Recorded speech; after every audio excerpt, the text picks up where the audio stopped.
Drives down and throws it down. Bases loaded. 2 out.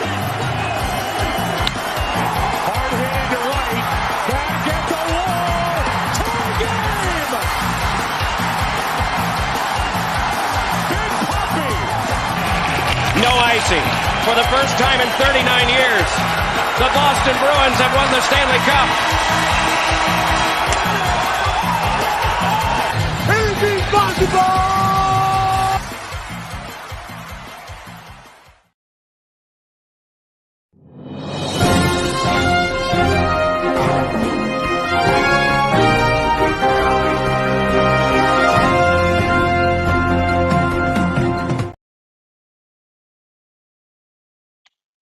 Hello, everyone, and welcome to another edition of Kicking with Kruse. I am your host, Ben Kruse. Hope you guys are having a great start to your week. It is Monday, March 18th.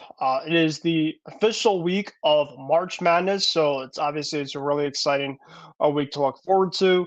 Obviously, free agency for NFL pretty much has come to a conclusion, despite the fact that there's still some signings that have been transpiring at least the last a couple days. There are obviously some signings today. We got baseball next week, specifically. Of course, opening day for the Soul Series actually begins in the next couple of days. So we'll kind of talk about some of the latest stuff. And the reason why I put out the breaking news segment is due to baseball, that one of the top pitchers on the market from Scott Boris's camp, which pretty much those two guys took forever to sign. One of them officially signed tonight. So we will get into that overall player. We'll get into the overall team he went to and get our latest reactions. We'll try to see specifically, we get some of our co-hosts for tonight. We'll see specifically if James will come on as well as Isaiah Leon. But if not, I can go solo myself for most of this show. That's not a problem on my end. So, and obviously March Madness. We'll get into some of the stuff later on during the program. All the fun stuff, specifically in terms of the teams to watch out for. I will get into my overall Sweet 16, my Elite 8, my Final 4, and my championship matchup. So we'll get all into that fun stuff. But before we get into all that fun stuff, really quickly for everybody that has decided to join into my program for tonight, down the ticker button below, make sure to follow us on MI6 and the IM6 network on Facebook, YouTube, and Instagram. Also, check out my Twitter at BenCruz144, where I put out essentially sports content on the daily, Boston sports, just sports in general. So make sure to obviously tune into that fun stuff as well too on my Twitter. And obviously, in terms of outside of my show, make sure to join into other shows on our network, Sports Weekly. Obviously, with baseball coming up, we're going to do Batter Up. Obviously all that fun jazz. Make sure to tune in all the socials to stay up to date on all the latest stuff on our end. All right, without further ado, let's get started, and let's get started off with the overall bang. That yes, finally we got some transaction headway on the baseball front. That the San Francisco Giants and Blake Snell have agreed on a 2-year, $62 million deal contract. And I mean, it's about damn time that he finally signs. With all the latest rumors for the last several weeks, we got the season next week. So, of course, he's going to be missing time already as it is. And just when you look at it specifically on the contract, 2-year, $62 million, that includes an opt-out after the first year. So essentially speaking, if he pitches well this year and he doesn't decide to stay for that next year after this following season, he could opt out of it and obviously test the market. But that's the big breaking news to kind of kick off our show for tonight. Is Blake Snell signs with the Giants. We don't know specifically how he's going to be right away, essentially, but this guy last year, he was a Cy Young Award winner with the San Diego Padres. just taking a look at quickly some of his stats last year as a whole. I mean, he was 14-9 wins loss specifically. He had a 2.25 ERA, 234 strikeouts, and a 1.19 WHIP. I mean, pretty much some of his best stuff that he's had in the years past. And yeah, just the Giants as a whole. You just look at it overall outside of the Blake Snell signing. They got one of the other Scott Boras guys off the market to their team, and that was third baseman Matt Chapman. And obviously, the Giants now, obviously, they're in a very tough division in the NL West where you have the likes of the Los Angeles Dodgers, who, of course, went on a full-on spending spree to the max. When you get guys like Shohei Ohtani, Yoshinobu Yamamoto, Tyler Glasnow, that'll do it for you. But the Giants really now, when you have Snell now with that rotation, you put him on top with Logan Webb. You obviously added a power bat in Jorge Soler. You got one of the top guys from the Japanese market, and that was Jun-Hoo Lee, who's going to be a really solid outfielder for them. They also added Jordan Hicks, who's a pretty good bullpen piece, although they're trying to potentially have him as like a back-end starter. I'm not sure specifically how that's going to work out, but that Giants team, man, I mean, that looks – and then obviously on my show several weeks ago, you can check out in terms of me, James, and Isaiah had our early MLB predictions.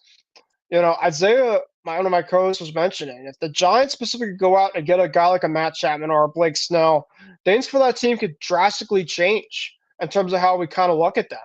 And now specifically, if you told me that the Giants would have Blake Snell and Logan Webb at that top end of that starting rotation, I'll be feeling pretty good if you're an overall San Francisco Giants fan. So, yeah, just overall, congratulations to the Giants. I mean, it's a pretty solid deal.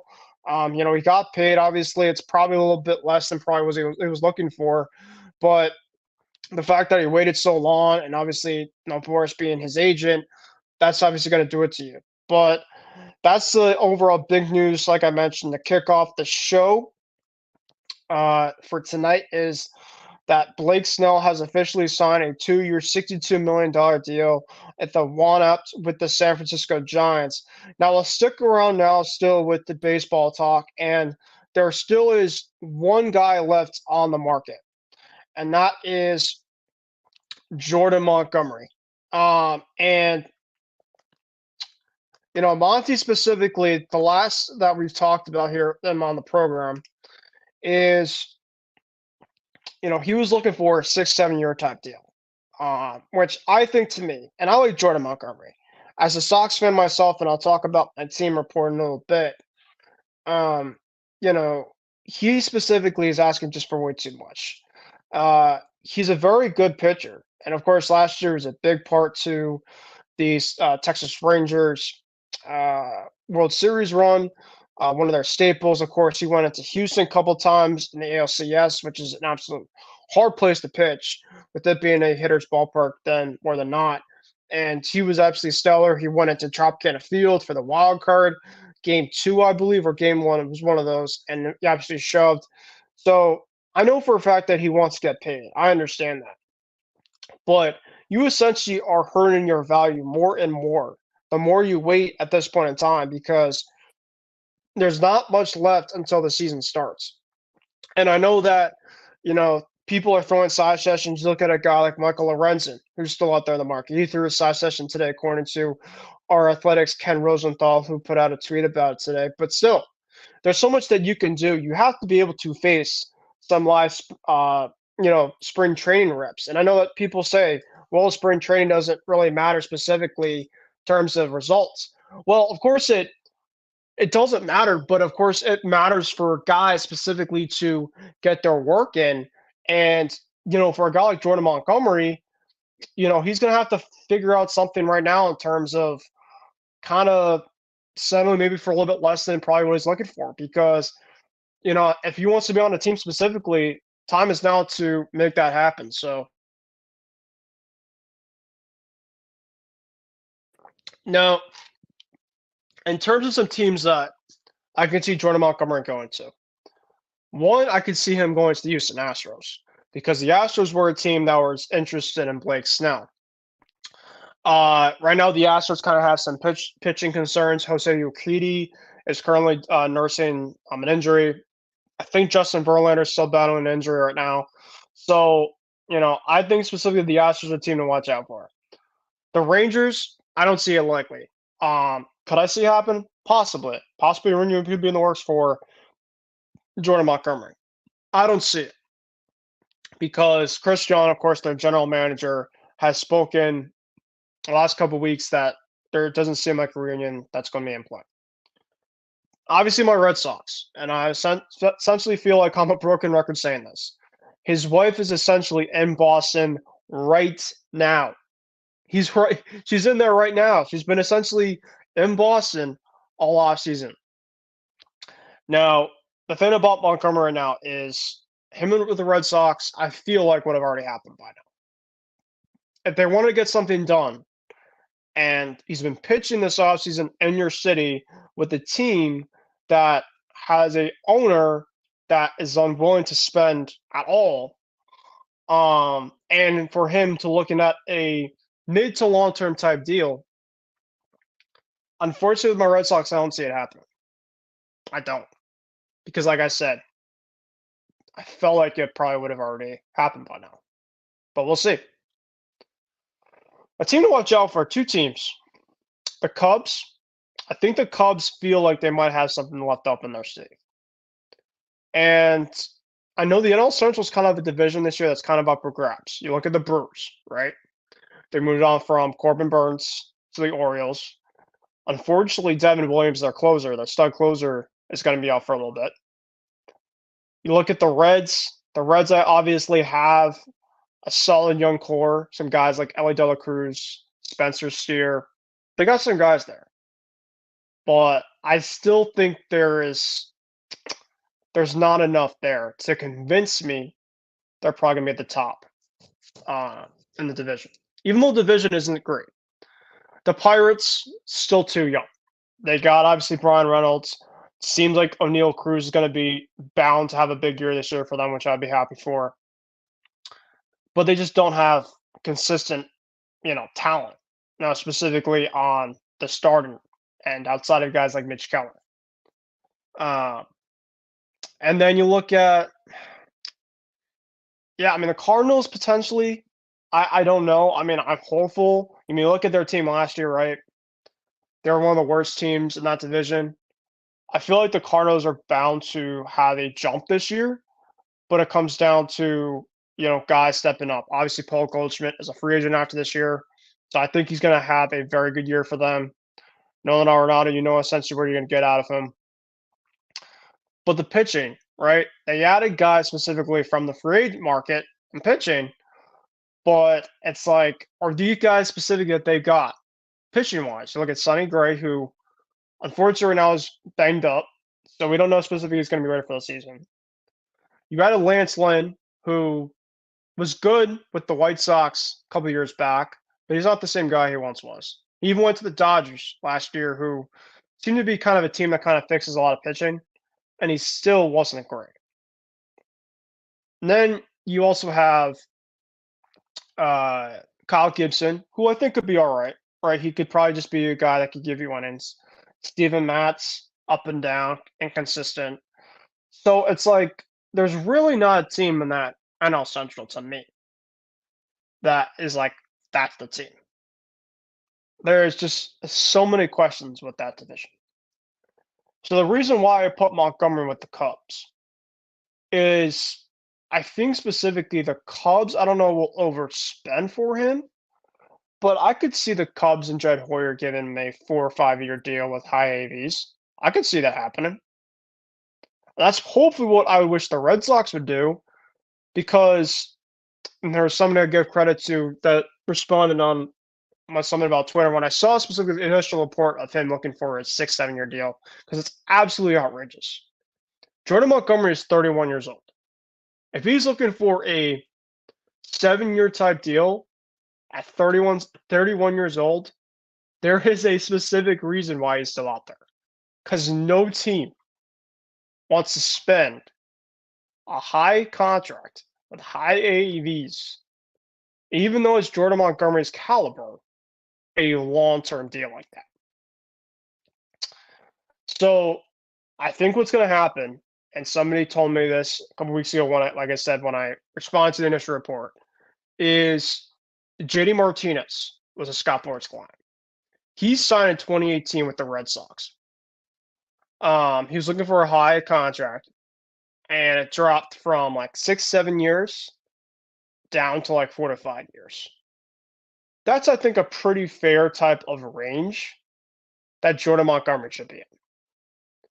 4 to 5 years, high AAVs. Look at Blake Snell, right? Blake Snell, for the last couple weeks, for a long period of time, wanted a high contract, right? But today, as we saw the contract, he kind of went to an overall contract that I think the last couple weeks he kind of started to look at, where he was starting to be open to a short-term deal, which should have happened a long time ago. But the reason why he wanted a long-term deal is because he wanted to get paid. All right, he wanted to get paid. He wanted to find a team specifically that might have suited him. But you see specifically like in the Snell teams today, that obviously the report after from Bob Nightingale, of course, to put the teams out after he signed with the Giants tonight. The Yankees were a team that was essentially pursued on him. And they put a pretty solid bid on Blake Snell, but essentially they took the bid out and they weren't suing him anymore yesterday, which then essentially turned from, I thought the Angels were going to be kind of the team to watch out for Snell, because I thought that Snell specifically, and he's staying the West Coast, but I think that he didn't want to be in the East Coast all along. I just didn't see him specifically like that. Montgomery, on the other hand, I think specifically he could be pretty much open to really any destination. That essentially, I think for me specifically, he wants to go to a place that can win now, or at least have a chance to contend. Which I think specifically why, unfortunately, it takes my Red Sox out of consideration. Even though that his wife is right now currently residing in Boston, he's been working out at BC. Like I said, I feel like it have already happened. I feel like it have already happened by now at this point in time. But we'll have to see. I expect specifically, with now Blake Snell off the board, that Jordan Montgomery this week, the talks are going to now pick up on him. Because I think that for him specifically, he is going to have to budge a little bit. He's not essentially going to get what he wants to get. So, unless essentially, like I said right now, Blake Snell's probably going to be ready to pitch right around opening day because they waited so long. Jordan Montgomery, same thing. He's not going to be ready to pitch whoever he's going to be pitching for right from next week, which is opening day. At best, he's probably going to find a team maybe mid-April, but at least late April, I think, specifically. And obviously opening day is next week, which is late March. So realistically, for a guy like Blake Snell and a guy like a Jordan Montgomery, they're great pitchers, and a team specifically that would want to get them, good for you. You might have to wait at least a good month until things kind of shape out. Two other guys specifically to watch out for on the market right now. Michael Lorenzen, like I mentioned earlier, he was having a throwing session today. And like I said, I could see a lot of teams have an interest in Michael Lorenzen. I could see the Yankees. I could see the Red Sox. I wouldn't be surprised if the Phillies had a reunion, because I think Lorenzen could be like a number 3-4 type of guy. He's not going to obviously cost as much as a guy like a Jordan Montgomery. Wouldn't be opposed to potentially like the Mets. The Mets, I feel like, even though they've had a pretty solid spring overall with their pitching, I think that Lorenzen would be a pretty solid piece for them. But yeah, I don't know specifically what Lorenzen is going to be asking for. I think he wants essentially a couple years. Mike Clevenger is still out there on the board. He's just kind of like that last resort for a team. I think the Reds would be a perfect fit for Clevenger for some odd reason. but it sounds like from Heyman and Nightingale that he's only looking for like a 1 year type of thing. And he might specifically be open to going to back to the White Sox because we also have to talk about a trade that happened a couple days ago involving Dylan Cease, which we'll talk about. So yeah, I mean, there's been a little bit of talk lately on the baseball front, which is good. Obviously, right before opening day, it's been very up and down per se, but a lot of the news and stuff like that, just like finally Blake Snell's off the board. Hopefully Monty can start picking up a little bit. But like I said, he's 31 years old. For him to ask a long-term type deal, it's probably not going to be in the cards for him. He's probably going to have to take something within 4 to 5 years, high AAV, and go walk with it and go from there. Maybe even ask for some opt-outs in it. We'll see, but time will tell. The last big name specifically on the hitting front is JD Martinez. That's a shocker. JD, for my Red Sox in 2018 was arguably one of the best pitchers. I said pitcher, sorry, one of the best hitters. My apology on that team. So, yeah, that's obviously a massive shock. I think the Mets will probably be like the biggest team to watch out for JD Martinez. He could give them some insurance in that lineup, right behind a guy like Pete Alonso, who of course is going to be free agent this offseason. Team like the Marlins, a team that might need some help. The Angels might need some batting help. So those are a couple of teams to look out for on Martinez. But yeah, that's kind of the latest right now with the free agent front. And like I said, we'll kind of update you during the week specifically on where things kind of head with a lot of the rest of the guys outside of Blake Snell. Of course, like I mentioned, he's off to the San Francisco Giants on a 2-year, $62 million deal with one opt-out in that deal. So, like I mentioned, we also have to talk about in the MLB front, Dylan Cease. Dylan Cease, of course, was a pitcher from ace of the pitcher of the White Sox, who for the last couple weeks up to a month, even last year, there was talk specifically that he might have been traded. Trade never happened. I remember the Orioles are kind of a team that could have been potentially looking at him, potentially get traded for. And for a while, people are asking about Cease. A lot of teams were outside the Orioles. The Yankees obviously were checking on him because, of course, we got to talk about some injuries, some key ones. Of course, Garrett Cole. Yes, of course, the Yankees. There's obviously some news about that, along with Aaron Judge. But Dylan Cease, several days ago, according to multiple reports, went to the San Diego Padres. Now, the Padres, of course, gave up several prospects over to the White Sox. The biggest one that the White Sox got was Drew Thorpe. Drew Thorpe was one of the prospects actually in the Juan Soto deal, the trade this offseason with the Yankees and the Padres. So he's been kind of moved around a couple times, this offseason specifically. But Dylan Cease, of course, with the Padres, I think that really strengthens their overall rotation. They have now your Darvish. They have a couple other guys specifically, but now after losing Snell, Cease could kind of come in, kind of give them, I guess, kind of similar production in a way. Of course, one's a righty, one's a lefty, but Cease last year, just looking at his overall stats, right? I mean, it still wasn't that bad. I mean, he was 7-9, so it obviously would look great, kind of from a perspective of that. But he had a 1.42 WHIP, a 4.58 ERA, which is obviously isn't great, but I still think that Cease is going to be a solid pitcher for them.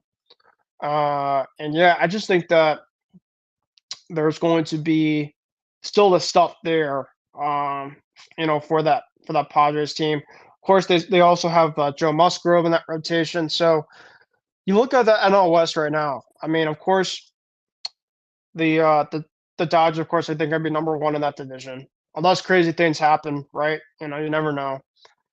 Then you kind of have to look at the three teams right now that have kind of made some really impacting moves. You first obviously have the Padres, of course. We're talking right now about Dylan Cease, and he could probably be essentially an ace alongside a guy like you, Darvish, who's been a very good pitcher the last couple of years, and it's been a really good pitcher in his overall career, even going back to his Texas days. The Padres still have a lot of good offensive talent, of course, with Machado and Tatis Jr., Bogarts, Cronenworth. They got some guys there that could definitely swing it. So yeah, I mean, just the overall division, of course. Now we have Isaiah Leon. Welcome, Isaiah, to the program. Um, but yeah, I just that NL West now, it's going to be really up for grabs, at least after I would say kind of the Dodgers specifically because I feel like the Diamondbacks, and I was kind of thinking about them as the number two in our earlier predictions, but I also feel like with the Giants and the Padres making some of these impacting moves on the pitching front, on the top of that pitching front, you kind of have to think about it and be like, maybe that one of those teams kind of overtakes as that number two slot right behind the Dodgers. So obviously, Isaiah, since we have it right now, and Isaiah, like I mentioned, thanks for coming on. Really appreciate it. Obviously kind of mentioned already the Blake Snell signing that happened today, so I can obviously ask you how you felt about that. And then, of course, right now we're kind of talking about Dylan Cease, who the last couple of days was traded to the San Diego Padres and that trade with the White Sox.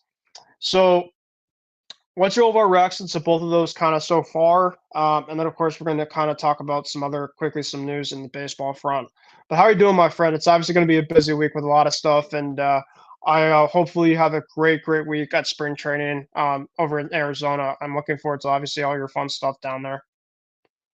Yeah, Ben, I appreciate it. Yeah, good to be on tonight. Got off work a little bit later than I would like, but here I am. But yeah, I'm going to Arizona starting tomorrow. Will be my first time in Phoenix. I've never been to the state of Arizona. Have always wanted to go, but have never been able to make it before. So that should be very, very exciting. I'm looking forward to so my plan is I'm going to the Rangers Reds game, I think on Thursday. I'm trying to hit the Cubs Diamondbacks game at Sloan Park, which is like Wrigley Field 2.0 down there in Arizona. And then that's tomorrow night. And then on Wednesday, I'm trying to go to the Rangers and Reds and maybe hit up Giants and Angels if I have some time afterwards. If not, then my plan is to go to see my guy Devin Booker and the Suns play the 76ers on Wednesday night. That should be a fun game. Sixers and Suns, both teams are potential NBA Finals contenders. And then you have on Thursday, my flight leaves Arizona at 5 p.m. So I'm trying to hit up one more game before I leave, but we'll see what happens. But yeah, I'm looking forward to it. It's gonna be fun. Looking forward to seeing all the players, watching a lot of baseball. I haven't watched a lot of spring training this spring training. So for me, like I'm viewing this trip as kind of like an intro to the season. Like this is like where I get my mind and body ready to go for the baseball season. So I'm looking forward to it. Hope to get a lot of autographs and photos. And I'll definitely be doing some reports down there from Arizona about the Cubs, the Reds, the Rangers, and some of the other teams that I do in fact visit. And I might even do a special report about the Phoenix Suns because I'm going to be going to their game against the Sixers. So we'll see what happens. But yeah, man, crazy day in sports, man. Blake Snell finally signed, as you mentioned, Ben. It's about time that he signed. It's been forever, man, and the season starts in a couple of weeks. I mean, we have baseball. Couple days. We got the Soul Series this week. Yeah, that's right. We have Laura Dodgers. Must be excited. Yeah, we have Dodgers and Padres starting up on the 20th, so that's in a couple of days. So I can't wait, man. I'm excited for baseball. I know my trip to Arizona, it's going to probably get me very, very excited and in that baseball mode. So I'm looking forward to it. And don't forget, we also have March Madness starting tomorrow. I'm trying to fill out my bracket. I don't know if I'll be able to fill out my entire bracket here tonight, but but yeah, I'm thinking of I'm gonna be filling out my bracket. And then we also NFL free agency came and went, and we had a lot of crazy moves. I know we did like 2 or 3 days of coverage with our free agent spectacle, so that was fun. But yeah, man, it's a great time to be a sports fan right now, and looking forward to where Jordan Montgomery and JD Martinez ending up now that Blake Snell has officially signed with the San Francisco Giants. Yeah, and obviously, like you mentioned, I talked a little bit in terms of how this impacts the Giants, but I was obviously mentioned before we came on about how Blake Snell, you were talking about how the Giants, right? If they got a guy like a Matt Chapman on their team, or they got like a Blake Snell, I was thinking at first that at least one of them would be a miracle. The fact that Scott Boras, the last two guys essentially out there on his market, went to both the Giants. I think you got to give a lot of credit to Farhan Zaidi for making those two moves, because if you told me specifically that they would put a lot of specific money. Thank you for that specifically. A lot of money into both of those guys. I would have called you crazy, but I think that this is overly, and I still think the Dodgers are going to be the team to beat in the NL West. But I think that this Giants team sneakily this offseason, you have Blake Snell, of course, going to be topped with Logan Webb at the top of the rotation. You have Jung-Hoo Lee, who is one of the top guys on the market, Japanese market, that they got in the outfield.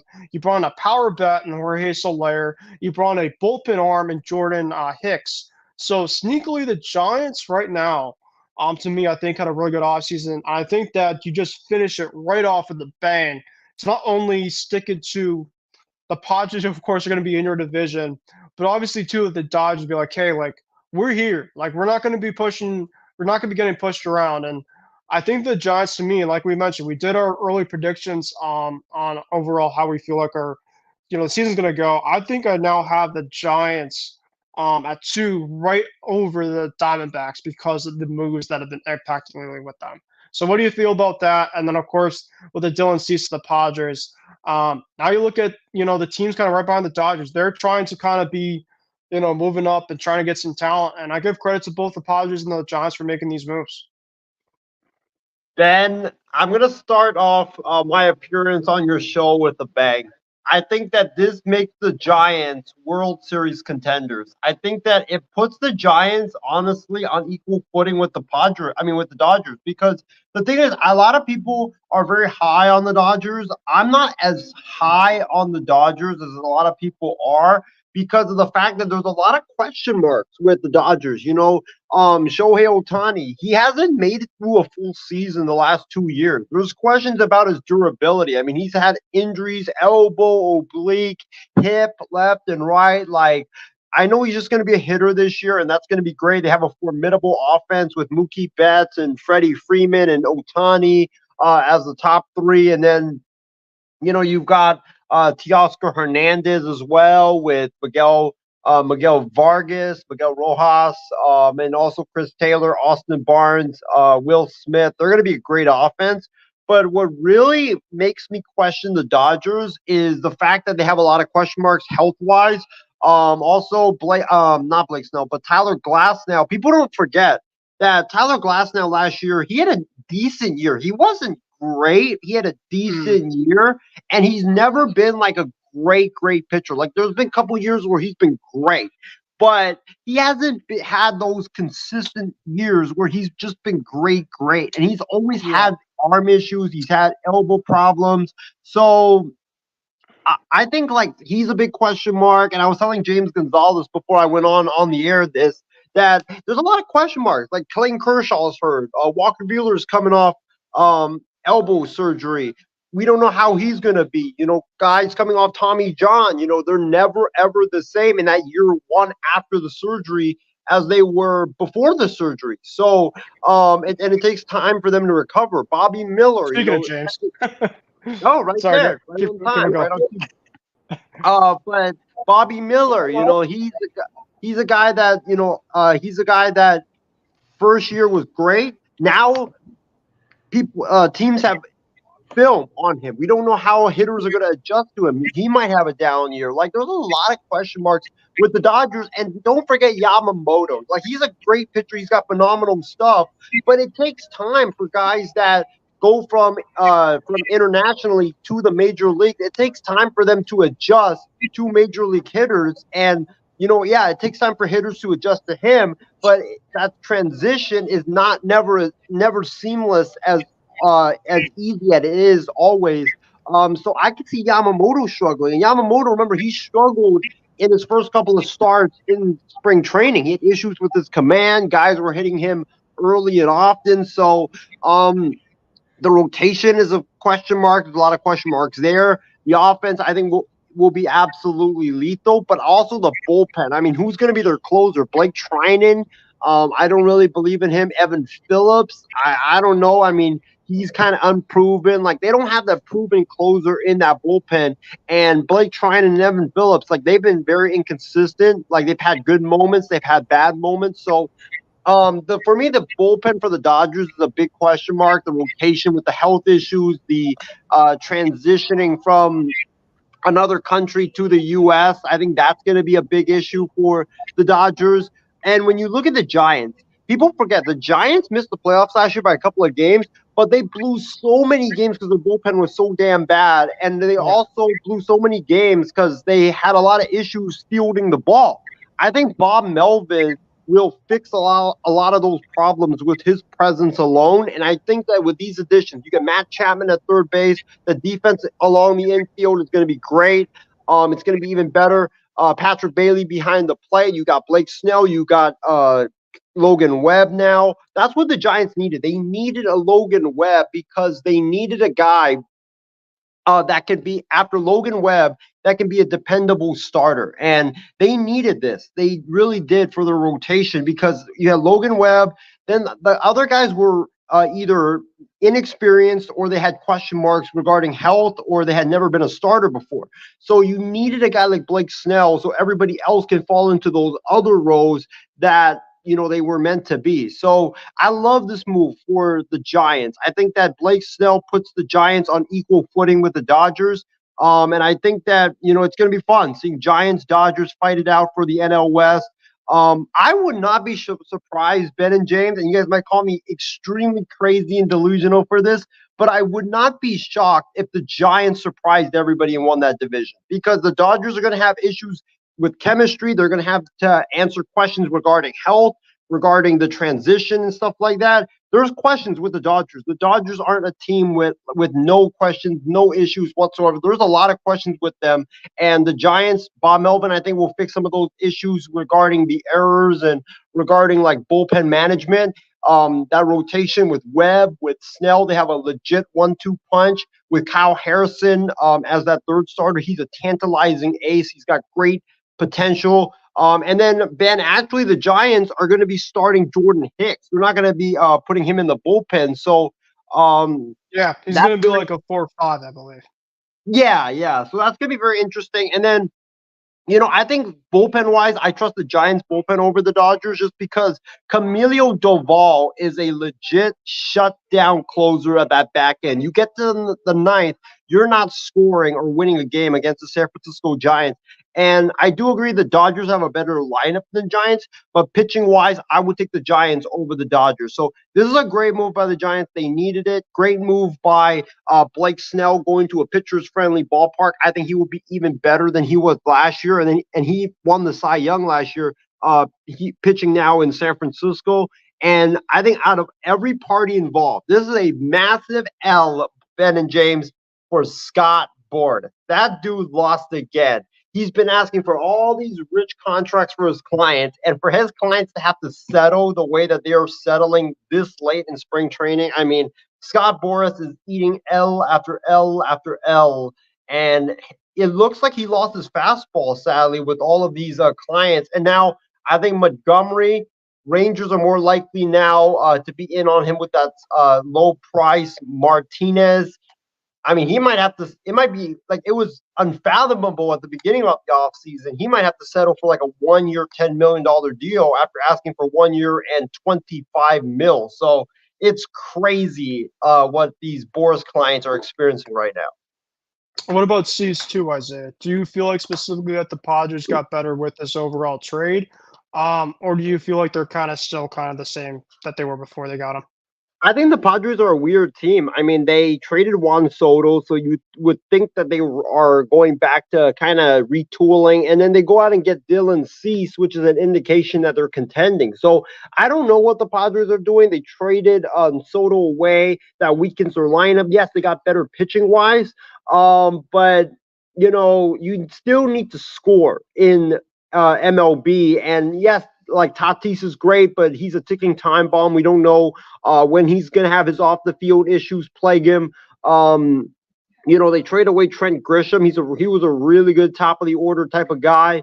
Jay Cronenworth, Ha-Seong Kim, I think they're okay. They're not great, but that rotation is definitely improved. But I think the Giants are more of a complete team though than the San Diego Padres. But also Ben and James, what's really interesting about Cease is that the reported front run or the reported finalists for Dylan Cease were the Padres, who ultimately got him.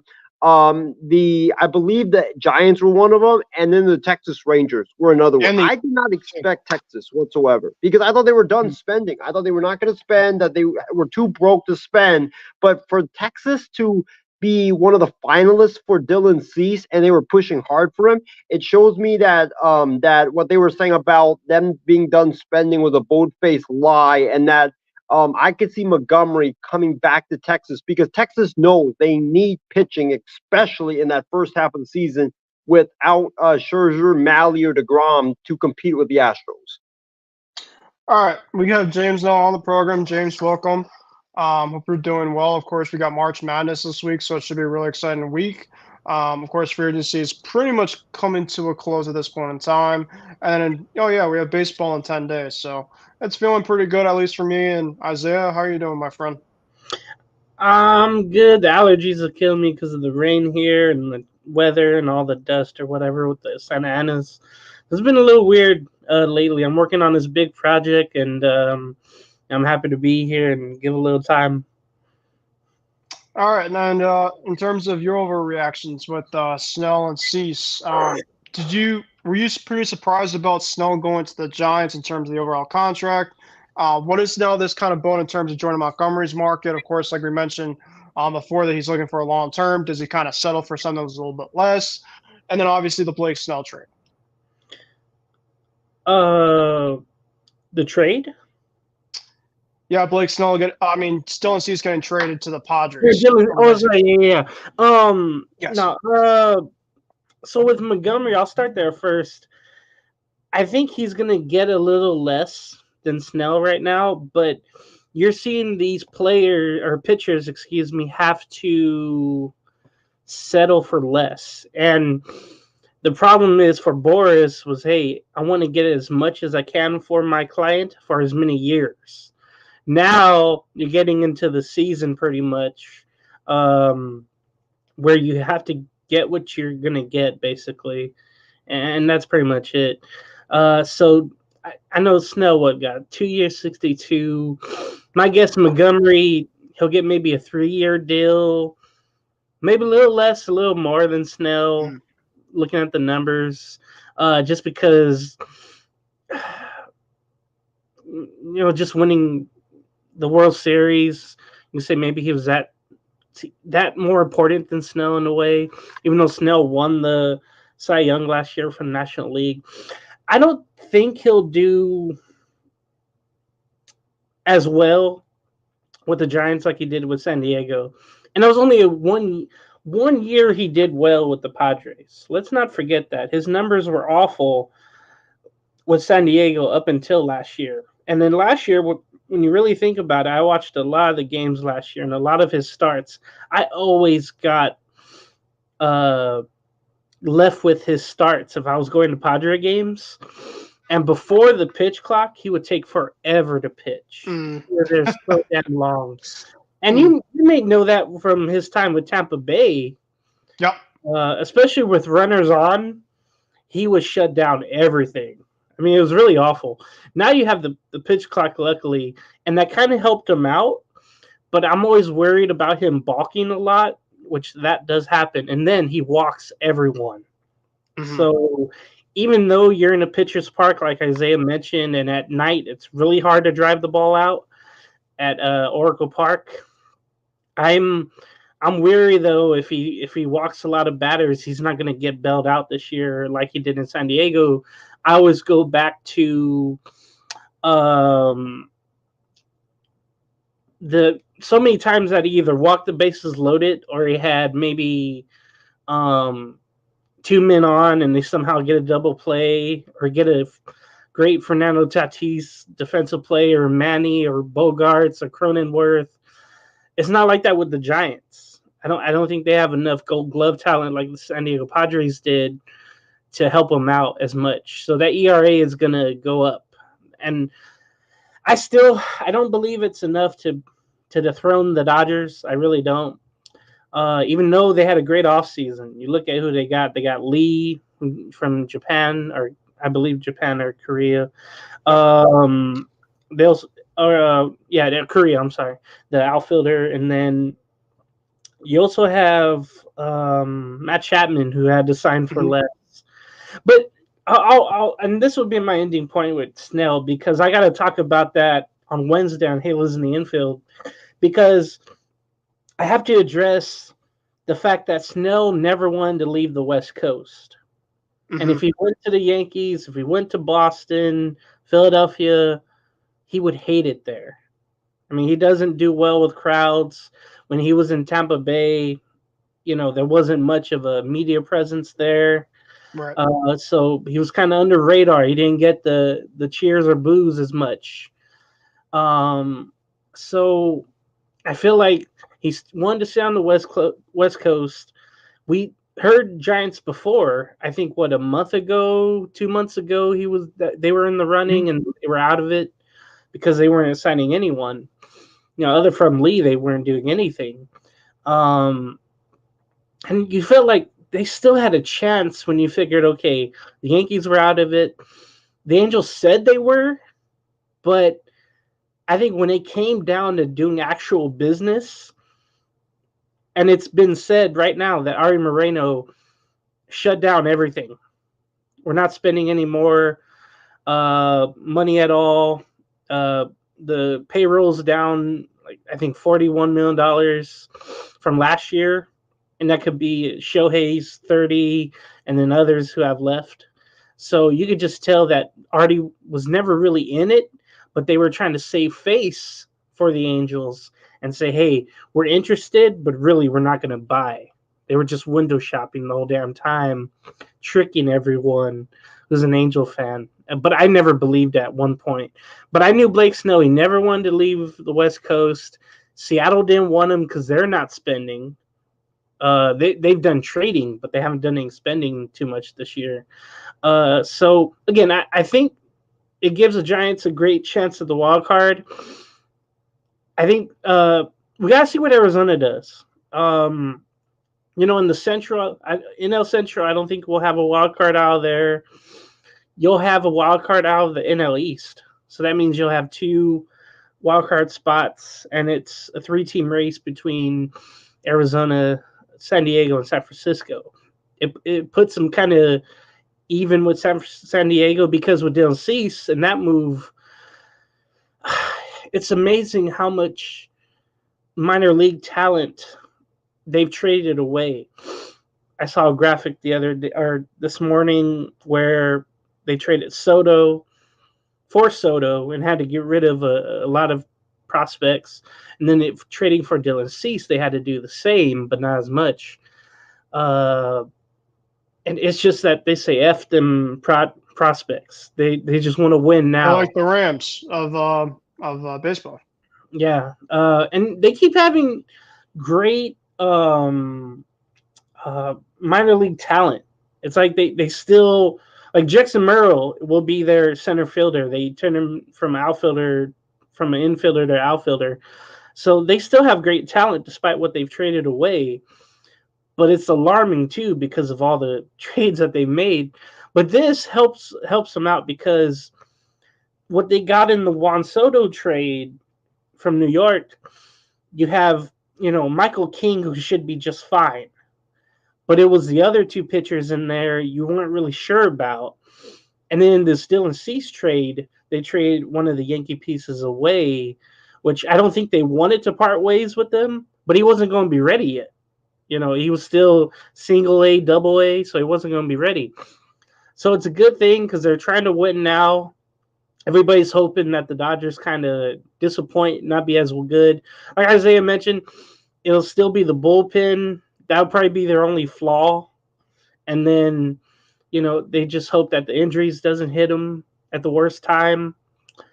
But it makes all these moves we saw with the eve of the season starting on the 20th and 21st in South Korea, man, it makes the NL West so much better to watch than what we had maybe, a couple of weeks ago when it was just talk about the Dodgers. Just Right. That's all you need to do. Now you're talking about everybody almost other from Colorado.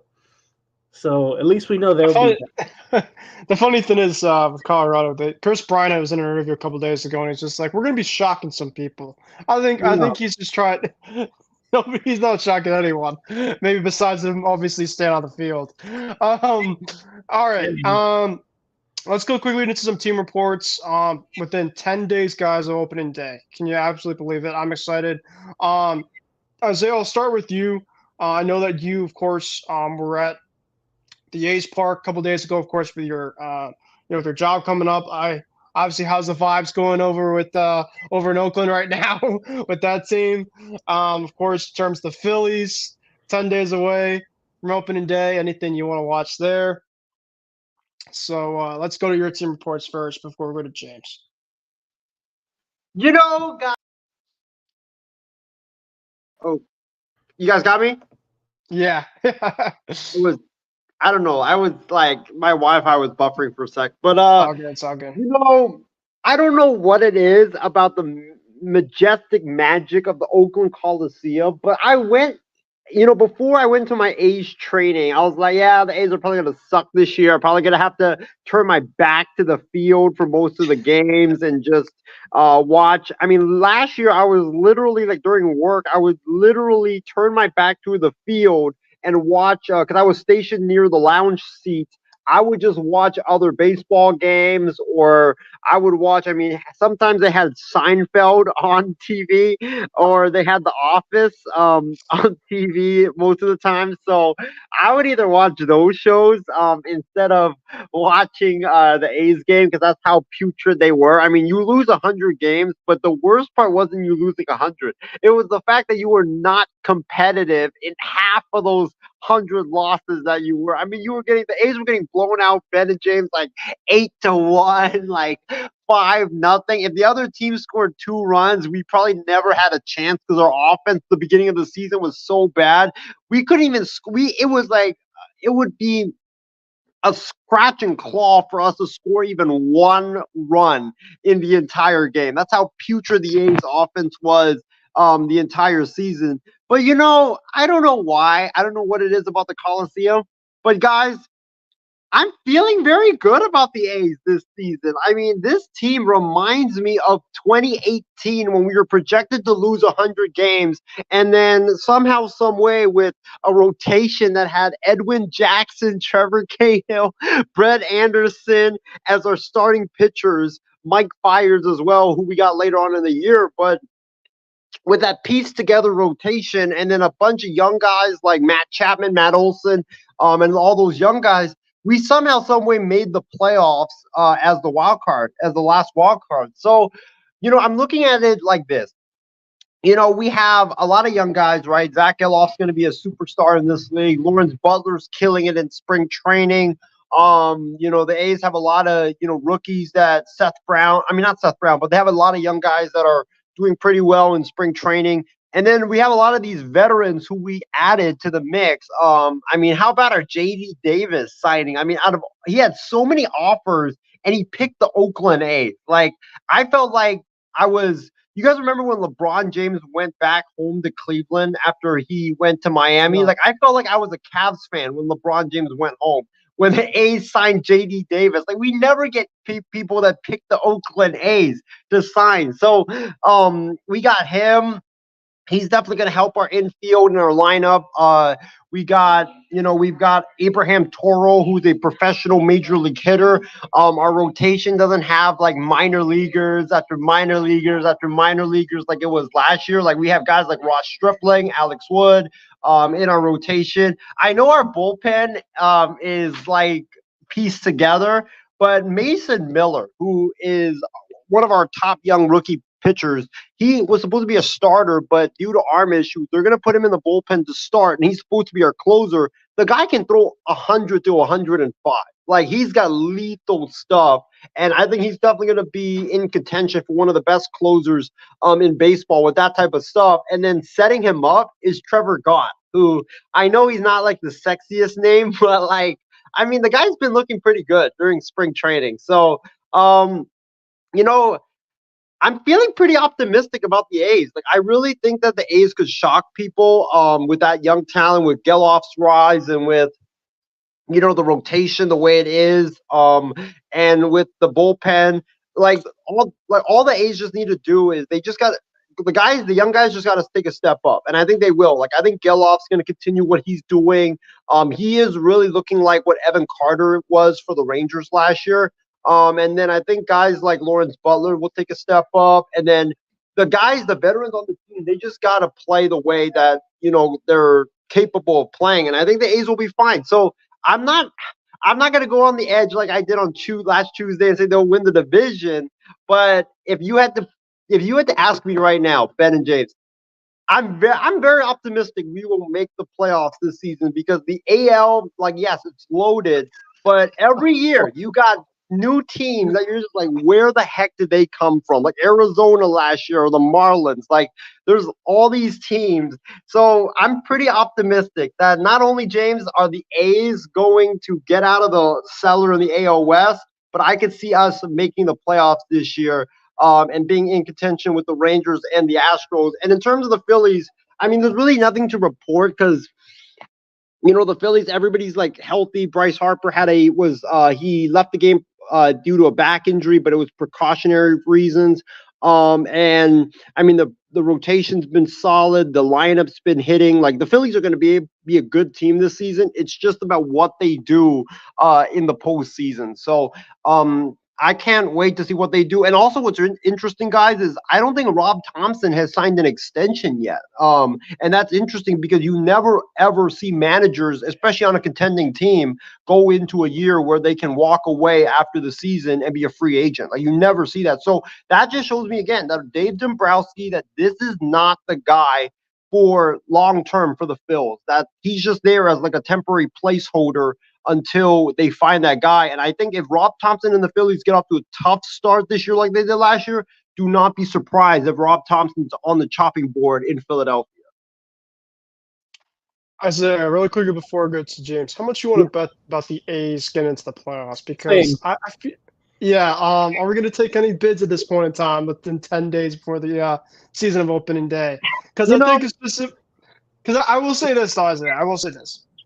I do think it can't be any worse than last year. That's a positive. It can't be any worse than last year. So, I mean, how much did they win last year? 50 games? 52? They won 50 games last year. 50, yeah. Okay. Yeah.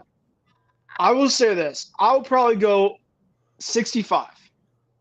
Hey. I'll take that as a win. I'll take that as a win. How much are you thinking for wins? If I had to go realistic, like not off my high of that the A's are going to make the playoffs, I probably would say 75, because I think we have major leaguers now. Last year we had so many minor leaguers just starting and a lot of young talent, and you could see like they had growing pains, obviously. But I mean, Zach Geloff, he's a stud. He's continuing to bash. J.D. Davis, I think will help the lineup a lot. Shea Langoliers as well, and then. The pitching, I think, will be a lot better, just because we don't have minor league pitchers pitching anymore. Like, our guys that shouldn't even be in in a major league rotation. Like, they should be in Japan or Korea pitching for our team. Like, that's what we had last year. We had our fifth starter last year was a guy named Drew Ruzinski, who pitched like one game and threw his back out, and he was out for the year after that. So, yeah, like I think the A's will definitely be a lot better for sure. Oh, definitely. Now Isaiah, I'll go to you, James. Let's go to your Angels because obviously 10 days away. You guys obviously don't have to get Blake Snell, which is of course I think is a relief for you. So you're probably feeling a lot better about that. But all right, James, I'll take it too. With 10 days away for the season, how are we feeling? I don't want the season to start, honestly. I just want the spring training to continue, so I can hear all these pundits talk about, oh, they're gonna be better, they're gonna try. Yeah, that's cool. I want to win, but I'm not going to. Yeah, it's like the final week of games here or there in spring training in Arizona. Yep. Before the Freeway Series against LA, that should be awkward. James, yeah. James, I hate to interrupt you, but I'm actually I'm looking at the spring training schedule for the Cactus League, and if I don't go to the Suns Sixers game on Wednesday night, I may hit up Angels and Royals at Tempe Diablo Stadium. So if I don't go to the Suns game, I might go to that game. We'll see what happens, and I might give you your report on your Angels from Arizona. Yeah, I was get a team report to James for that. That'd be awesome. Hey. Any guys I need to look out for to get autographs? You know your boy. You mean the franchise center fielder of the Angels, Mickey Moniak? Mute him, dog. What was I gonna say? Yeah, dude, I'm willing to bet whatever that the A's won't make it, but this has to be money, and it's got to be real from Isaiah at the end of the season. So we gotta work on some. I would love to do that. I still have that thing where I feel like, hey, they're going to finish. The Oakland A's will finish. I don't think they'll finish better than the Angels, but it'll be a lot closer than what it was last year. I think it was like 18 games better than Oakland for fourth place. I think it'll be a little easier or a little less this year. And again, I mentioned, I guarantee there will be a time that Oakland is in fourth and the Angels are in last sometime this year. I guarantee that. Anyway, final games there in Arizona. Right now, the Angels are on an 18 inning non-extra base hit slump after today's game against Milwaukee. Yeah, they haven't had an extra base hit in 18 innings. They did that. That's wild. Something like that similar last year during the regular season. So I'm used to that. But just somewhere it feels like everybody else is hitting the ball out for power and doubles and all that. Right now, the Angels aren't doing that. And they've had the regular lineups. They've had, that rookie showcase going on as well. And that was a little fun watching the cool. guys play. One game, unfortunately, had to be canceled because of rain. I think it was against Colorado or Arizona. It was Colorado. I really wanted to see that. Some things I'm looking at. Let's see, the Carlos Estevez. I'll mention him because he's a closer, and I'm wondering again because he started off bad in spring last year. Had a great first half. He was an all-star. And then the second half, he just went back to the way he was in spring training. It's almost similar right now the way he started spring last year. Now we'll see how he does in the first half. And again, with Snell, I just feel like they never wanted to sign him just to put their name out there. Cole Calhoun retired, I think Sunday, I want to say, the former Angel. Right fielder who was really good and not really useful later on. He just kept swinging for the fences. So it was an interesting week. Some observations I've had, and this is talking about the bullpen, and a couple of guys, one old, one young. So you guys remember Hunter Strickland? Yep. He's with the Angels, a non-roster invitee. It sucks because he's looked good sometimes, but then he has these really, really bad innings. He leaves the ball up too much, and he's getting hit for homers. I don't think he'll make the team, but despite the 27 innings he's pitched, um, just see if maybe he'll stay on, and they'll bring him up at some time if there's already injury issues with Robert Stevenson, so that's really unfortunate. And then Ben Joyce, you remember him? Yep. One of the draftees from that 2021 draft. He could throw 105, or he used to. But he's been consistent 100, 101. But the problem is his mental side of things. He mentally is having a hard time getting through innings. And that's been unfortunate to see. Like today, he got in a jam, but he got out of it. But or he wasn't having the speed's there and the arm is there, but the location of all of his pitches, like the off speed and the fastball, when he throws to lefties, it almost hits him on every pitch. I mean, it's really that bad for Joyce. Hopefully, someone can work with him. So those are two guys, and then the crowded outfield, like Isaiah mentioned, with Willie Calhoun, the former Yankee. He has the power, but he hasn't been really getting the playing time in that crowded outfield. That might hurt him not getting the roster. And Jake Marinzik, the former Astro, he has the most hits on the spring roster. But I don't know. They might, if he accepts it, go down to Salt Lake City, AAA. He'd be really good off the bench. Let's just say if there's an injury to someone like Mike Trout, I think if you bring up Marinzik, if he decides to join on, I think that would be a really good thing. Miguel Sano, hits for power, but the rest of the time he's just striking out or popping up. Sounds about yeah. a lot with the Twins. I was hoping he would have done better, but it's more of the same. He's just 50 pounds lighter. He plays a decent third base, so he'd be a good person coming off the bench. And then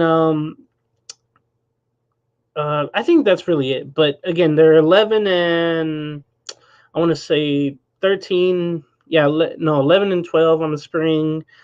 And, Brandon Drury's doing well. He'll probably be the lead leaguer in a bunch of stuff on the team, I mean. Shawnee Wells hitting really well. Ward, Neto, and Moniak actually has the second most hits.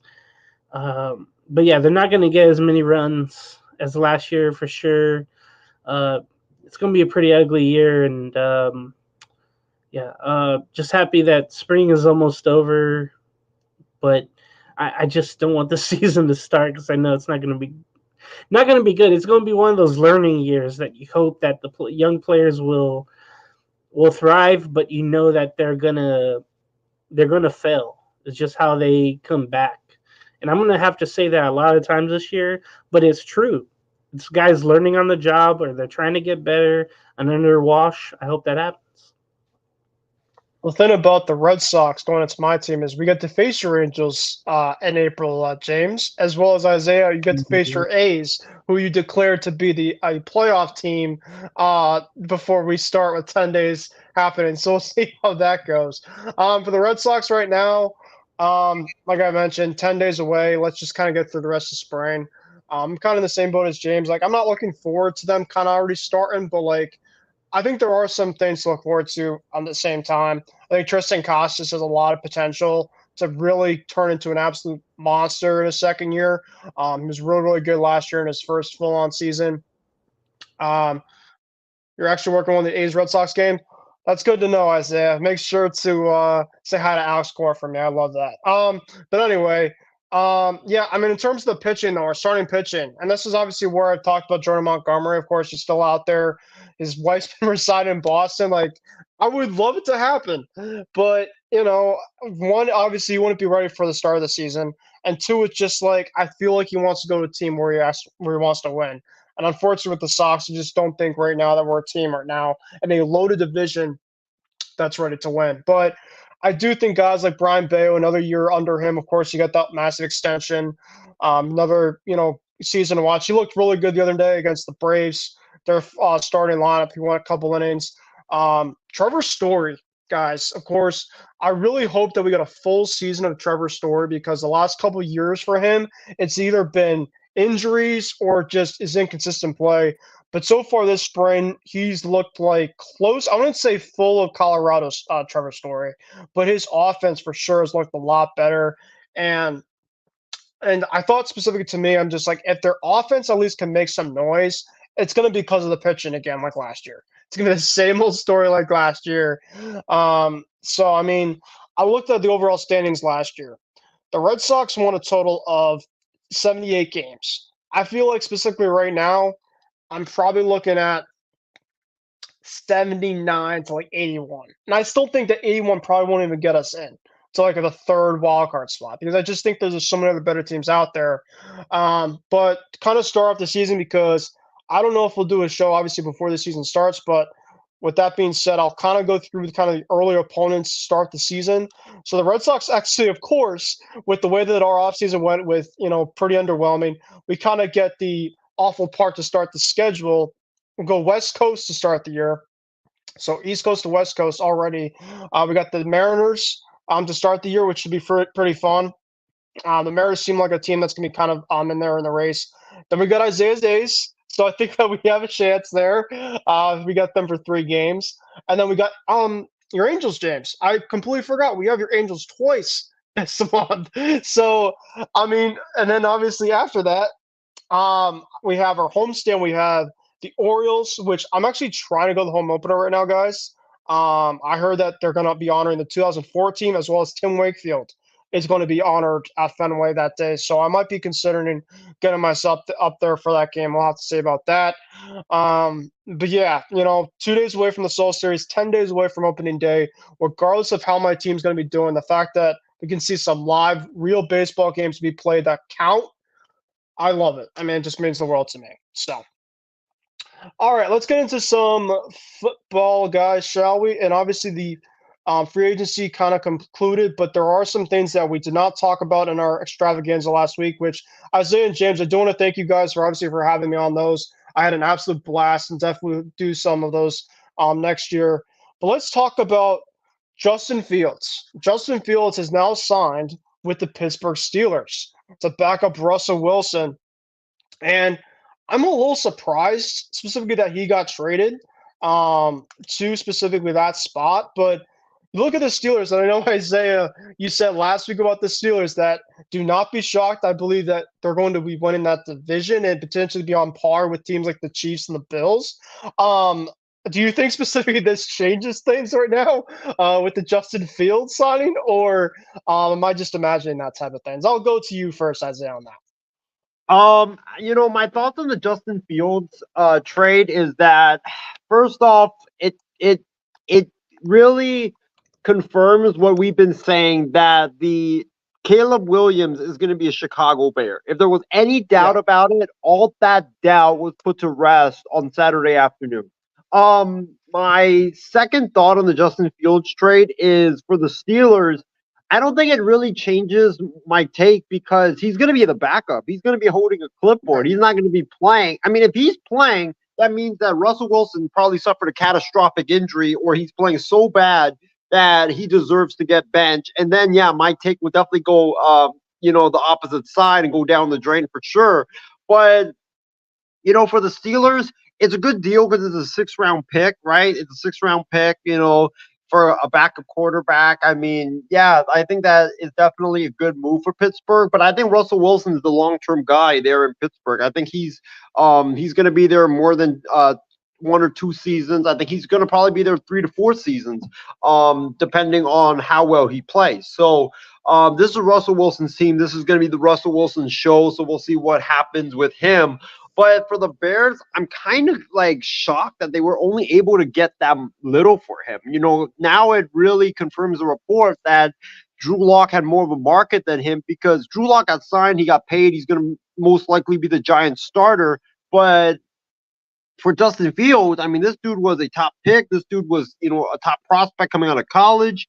This dude was regarded very well by a lot of folks. And for him to only fetch a late 6th-round pick, I mean, obviously nobody really wanted him or believes in him. And, I think the problem with Justin Fields is that he holds on to the ball too long. He he's not able to go through his progressions, go through his reads properly, and that's a major flaw because that's what happened to Colin Kaepernick, and why one of the big reasons why he's out of the league is the fact that he just was never good at reading progressions, never good at throwing the football, never really good at, or he held on to the football way too much, and that's a big issue because you can't do that in the NFL and want to win. Brock Purdy gets the football out quick. All these top quarterbacks, they get the football out quick, and they have really good decision-making skills, and they're really good at moving in and out of the pocket and reading the progressions, which Justin Fields really struggles on. So I think him going to Pittsburgh, learning from Russell Wilson, I think will definitely help.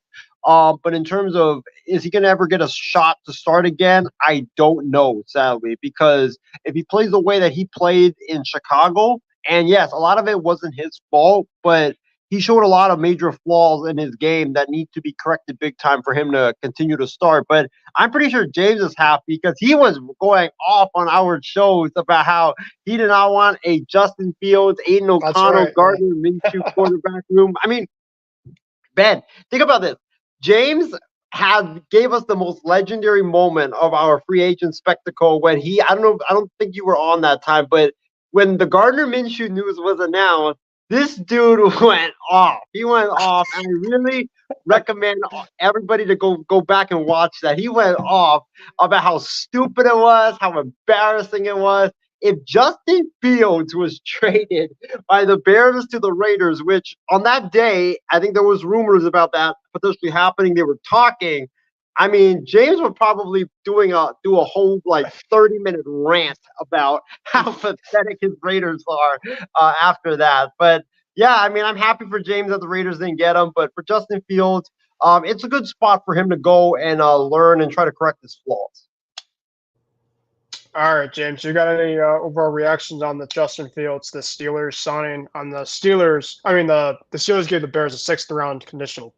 Let me mention Minshew real quick. I'm trying to warm up to the idea that he's a starter, but I think we all know, after kind of like Derek Carr, after a while, get replaced by Aiden O'Connell. They'll go back and forth. Then we'll go through another quarterback carousel next offseason. Unless they get one in the draft, which is possible. But they're not going to trade up. That's the issue. They'll just be stuck with Penix Jr. or Bo Nix, which is fine, but it's not the top. And that's what the Chicago Bears are going to do now. We know that officially with Caleb Williams. Well, speaking of the Bears, there's some Bears news we got to talk about as well too. All right. It's amazing to think how that report came out about Drew Lock has more interest than Fields, and just came out to be true. But I'm trying to have sympathy for Fields, just thinking about hey, he had dealt with a lot in Chicago.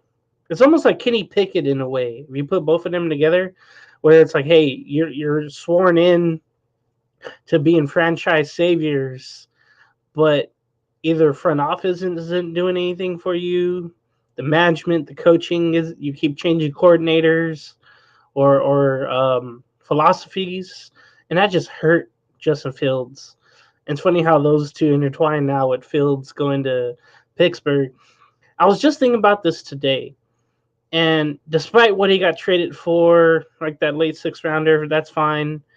And we know that he has an option year for next season, but that's $25 million guaranteed.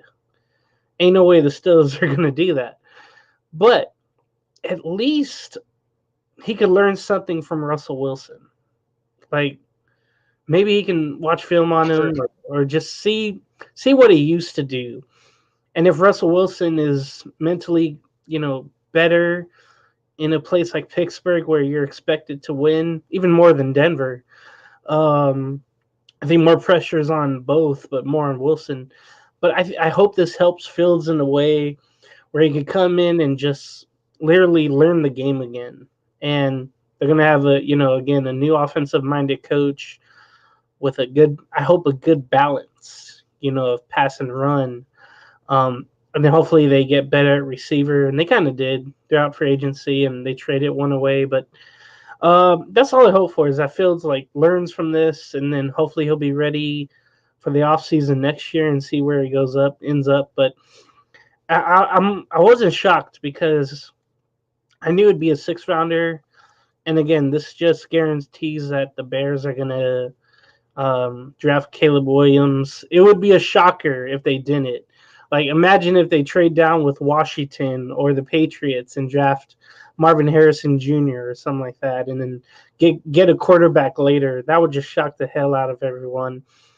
Which I hope there's I hope there's madness after the madness for the draft. I think that'd be awesome. And for me, my overall reactions like you guys, Justin Fields, I think this is an overall solid move for them to be a backup, to kind of learn from a quarterback that has history. He's won a Super Bowl. The only thing about both of them guys, which is kind of funny, they both take sacks. So it's just like that's one thing about both of them is just like they get sacked a ton, and it's just like, well, it's just like you can kind of learn from a guy that gets sacked a lot from the other. It's only downside I see between those two. All right. So obviously one Bear goes out, one Bear comes in, and that's Keenan Allen. Keenan Allen several days ago got traded to the Chicago Bears and kind of a trade that I don't think anybody was expecting. Now, the Chargers obviously had to make some cuts. They did decide to restructure to keep Joey Bosa and Khalil Mack, but they released Mike Williams, who's still out there on the market. And now Keenan Allen is on the move. So right now, Justin Herbert, guys, offensively, Austin Eckler left to the Commanders for free agency. Mike Williams got released, and Keenan Allen got traded to the Bears. So Justin Herbert has nobody, which I feel like in the past we've heard this many times before. So how do we feel about that in terms of Justin Herbert? But anyway, I like this for the Bears. I think this is a really good overall playmaker still for the Bears. They didn't have to give out much. And I think that this pretty much says, like Isaiah, you mentioned, Caleb Williams is going to be the Bears quarterback. And I think you look at it right now, Caleb could come in. He has some guys specifically on the outside. Obviously, J.J. Moore is a very good weapon for him. You got Keenan Allen. Now, it's really interesting to hear, guys, and I was just looking at this before, James, you were talking. Keenan Allen revealed two other teams that were interested in him that weren't the Bears. The Texans and the Jets were the other two teams that Keenan Allen, I guess, was looking at. And to me, I'm thinking, I'm like, wow. So you decide to go to the Bears over the Texans, who have a really good young quarterback, and Aaron Rodgers. That's very fascinating. You're obviously going to a team that doesn't know their specifically their quarterback. But regardless of the fact, I like this for the Bears. And I think in terms of the Marvin Harrison, the Bears right now, guys, I think that pretty much takes them out of that mix there. So, all right, Isaiah, I'll go to you. What's your overall reactions on Keenan Allen getting traded to the Bears and your overall other reactions on the Chargers making some of the cuts and stuff like that? Caleb Williams is walking into a situation like Bryce Young is, and I think he's going to be what we hoped Bryce Young will be, because now he has two reliable weapons in Keenan Allen and DJ Moore to throw the football to. The Bears have a damn good they have a decent offensive line. The running back with DeAndre Swift, he's not going to have to do a lot in his rookie year. And with Swift. And I think he's going to be able to be put in a position to really, really succeed. Remember, at USC, they were slinging the football all over the field and doing it a lot with all these great wide receivers that they had there and all those weapons. Now, with the Bears, he's not going to miss a beat because you have Keenan Allen, one of the most reliable wide receivers in the NFL. Only issue with him, though, is that he always gets hurt. And also DJ Moore, who's a hell of a receiver, and you could depend on him as well. So I think Caleb Williams, I could see the Bears guys making the playoffs next season, because the Bears, they fixed a lot of stuff. The offense, I think, is going to be better. We've seen what a great quarterback can do to a football team in year one. And remember, look at C.J. Stroud. I mean, Houston was not supposed to contend. They got C.J. Stroud. They put weapons around him, and then they end up making the playoffs. So I think Caleb Williams is walking into a very favorable situation. I love it for him. I think he's going to have a really good rookie year. As far as Keenan Allen, I'm surprised that he didn't go to the Jets, because you would have thought, okay, Aaron Rodgers in New York, with him. I mean, he could have been Devontae Adams 2.0 with Aaron Rodgers. That's how deadly and lethal those two would have been. Yeah. It would have been crazy. But and also you would have had Garrett Wilson to take some of the attention off of you as well. So I think it would have been a favorable situation. But it's very interesting that he decided to go to the Bears over the Jets, because I think everybody probably would have picked the New York Jets instead of the Chicago Bears. But it just shows you how irrelevant and pathetic the Jets franchise reputation is right now, and it's definitely going to take a lot of fixing for them to attract key free agents. All right, James, what do you think of this Keenan Allen to the Bears trade that kind of came out of nowhere? What did they give up, like a 3rd and 5th rounder for him? I'm trying to remember. I believe it was a 4th, but I'll get back to you on that. Okay. So they really had to give up much, and it was just a chance to set, Caleb Williams with another possible threat. I'll be honest with you, man. Keenan Allen playing in cold weather, that's going to be interesting. He hasn't really done that because he's been out here. That's the first thing I think of. And then, yeah, his health is always an issue. I mean, I've heard, the few Charger fans that there are out there, I've heard them say, man, just wait till we get Mike Williams and Keenan Allen healthy together at the same time. Just wait. Never happened. But, when Keenan Allen is healthy, I mean, he had 7 touchdowns last year. Yep. In the array of playing that he had. So when healthy, yeah, he's a threat, like Isaiah mentioned. But I don't know if they'll make the playoffs, but I think it's a good move by him. I would have loved I think I know the reason why he didn't go to Houston. I want to say because they already have, enough receivers there. And you saw, Nico Collins, Tank Dell, I'm blanking on the other one. Schultz, the tight end there. Mm-hmm. There's another receiver there as well. So I think he felt like, okay, I don't think I'm get as many touches. But that's all I can think of. And then with the Jets, with all the things going on with Rodgers, and the instability right there, and the pressure of the media market there, I think that would maybe have something to do with it. It's probably a low-key guy. That's all I could think of. But when I heard those teams, I was kind of shocked that the Steelers never came up. Or, even San Francisco, maybe. If they made a trade, maybe he would have been one of the names. And even now, the Cowboys, I think you can put them in they need they need an offensive lineman. But, yeah. See what happens with the draft. But I think this is good for Keenan Allen to leave the Chargers, but to go to another question mark team, I think that was a big question mark. And in terms of Mike Williams, James, where do you think he will get claimed by? I saw Carolina. I mean, whatever with that, but. I'm gonna look right now, but I swore I saw him also linked. Yeah, there's a list of teams. So the teams right now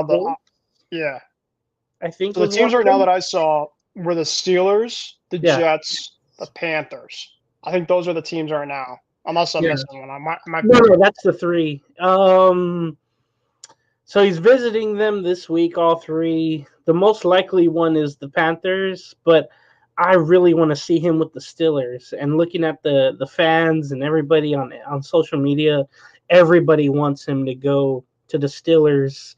Because remember, they traded Deontay Johnson away. Yep. So I think that would be a good replacement. And we saw Mike Williams, too, out of Clemson, especially when he first started. He's making some great acrobatic catches. And again, he's one of those guys, when healthy, he's great. But I think he would really help the Steelers. I think he should go there. But man, it would show that the Jets, they're missing out on a lot of guys. It could be that Rodgers factor. And then for Carolina, it's like, man, you don't really want to go there. They tried to make something happen. You're not sure about the quarterback. You rather have a veteran quarterback to throw to and one that can still air it out, like Wilson. So hopefully it goes to the Steelers. All right, Isaiah, what do you think that Mike Williams goes to? I think he goes to the Jets because Aaron Rodgers needs another wide receiver. He wants another premier guy opposite of Gary Wilson. And, Mike Williams, he's kind of at that stage of his career where, like, he wants to win, and he's been injured so freaking much where you're just like, okay, this might be, who knows, like, how long more is he going to continue to play? He doesn't really have a lot of athleticism anymore due to the fact that he's always hurt. So maybe he goes to New York short, like 1 year deal, and just to try to reboost his value up while winning. So for me, like I would love to see him in New York. I think it would make a lot of sense for him to go to the Jets. All right, and a couple other moves that we saw. In terms of some backup quarterbacks, like we mentioned, we talked about Justin Fields, but Kenny Pickett has been traded. He went to the Eagles to back up Jalen Hurts. We got Josh Dobbs, one of Stephen Wayne's favorites from the Vikings last year. He's going to your 49ers, Isaiah, to back up Brock Purdy. That was today, actually. And then we also had somebody else, James, backup. Jimmy G, your old friend Jimmy G, he went over to the Rams to back up Matt Stafford. So what's your overall reactions on those? I mean, I'll go first. I mean, Dobbs, I think, had some promise last year. I think him with San Francisco would be kind of fun, to be honest. Even though I don't think he's going to get any actions. He'd be kind of like that Sam Darnold replacement. And then Jimmy G over with the Rams. He's going to be suspended for a couple games. Then he's going to kind of, be the backup to Stafford. And Stafford obviously has had, as great as Stafford's been, of course, he's been kind of banged up the last couple of years. He's just not as durable as he once was. So, it's a piece there.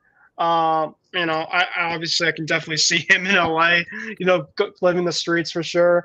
And then Pickett to the Eagles is fascinating because he is obviously played for the Steelers. He's a pick guy, but he's obviously going to the opposite side of the state and backing up Jalen Hurts. And funny enough, he actually had an Eagles jersey when he was younger. So maybe that was a team that he kind of pulled for when he was younger. So I'll ask you in terms of some of the quarterbacks that kind of was on the move, their backups, any reactions that. Oh, I didn't know Isaiah was gone. Okay, yeah. With Jimmy G, yeah, he's going to back up Stafford, but I doubt he'll get playing time unless he's there. I was just reminded about all the Rams fans, making fun of Raider fans in LA saying, well, God, you have Jimmy G, and, he's always hurt, and now they have him. It's like, it's just funny how things work out. Yeah, Dobbs is a good backup plan for San Francisco. That's basically all he is for that. I'm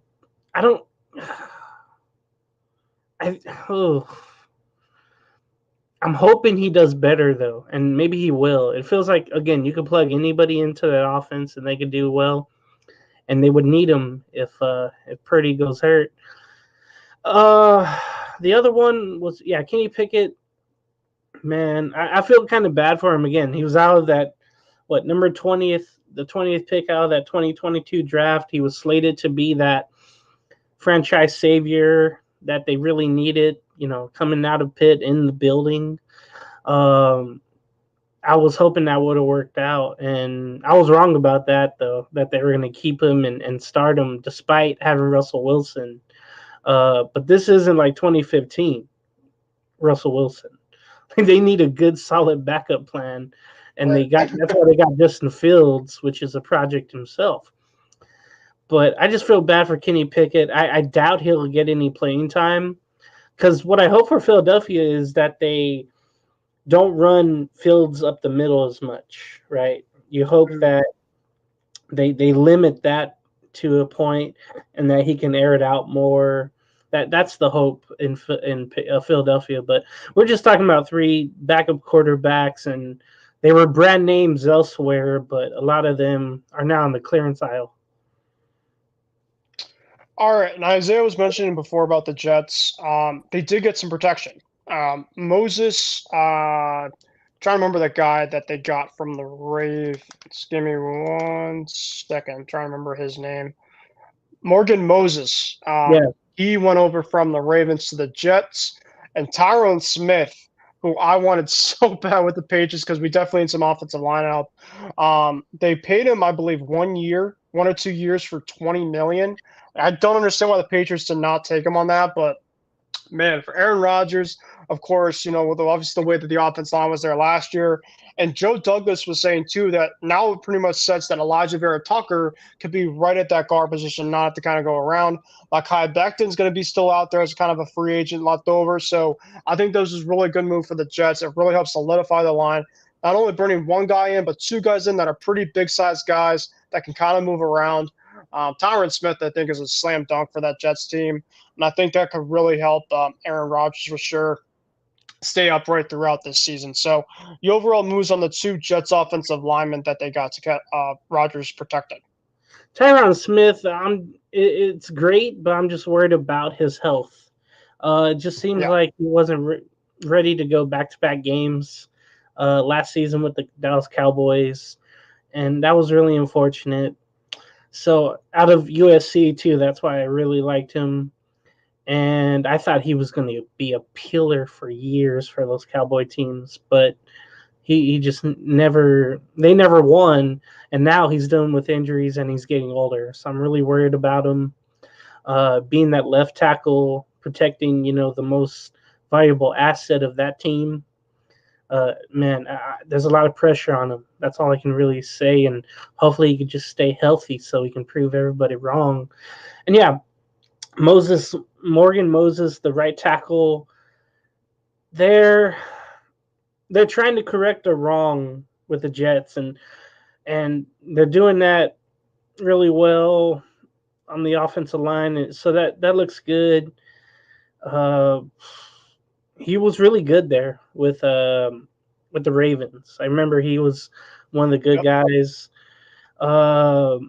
But this was a trade I saw. It was like they swapped fourth-round picks. Baltimore will get a comp 6th-round pick with that trade as well for Moses. So maybe they have someone, eyed in the back of the draft. Maybe that's all I can think of. Why would you make this move?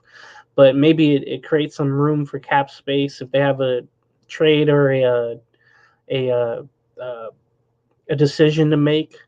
So this just helps the Jets, but I don't know how much, though. I think it all depends, again, on Rodgers and his health, and then mainly with Tyron Smith and his health.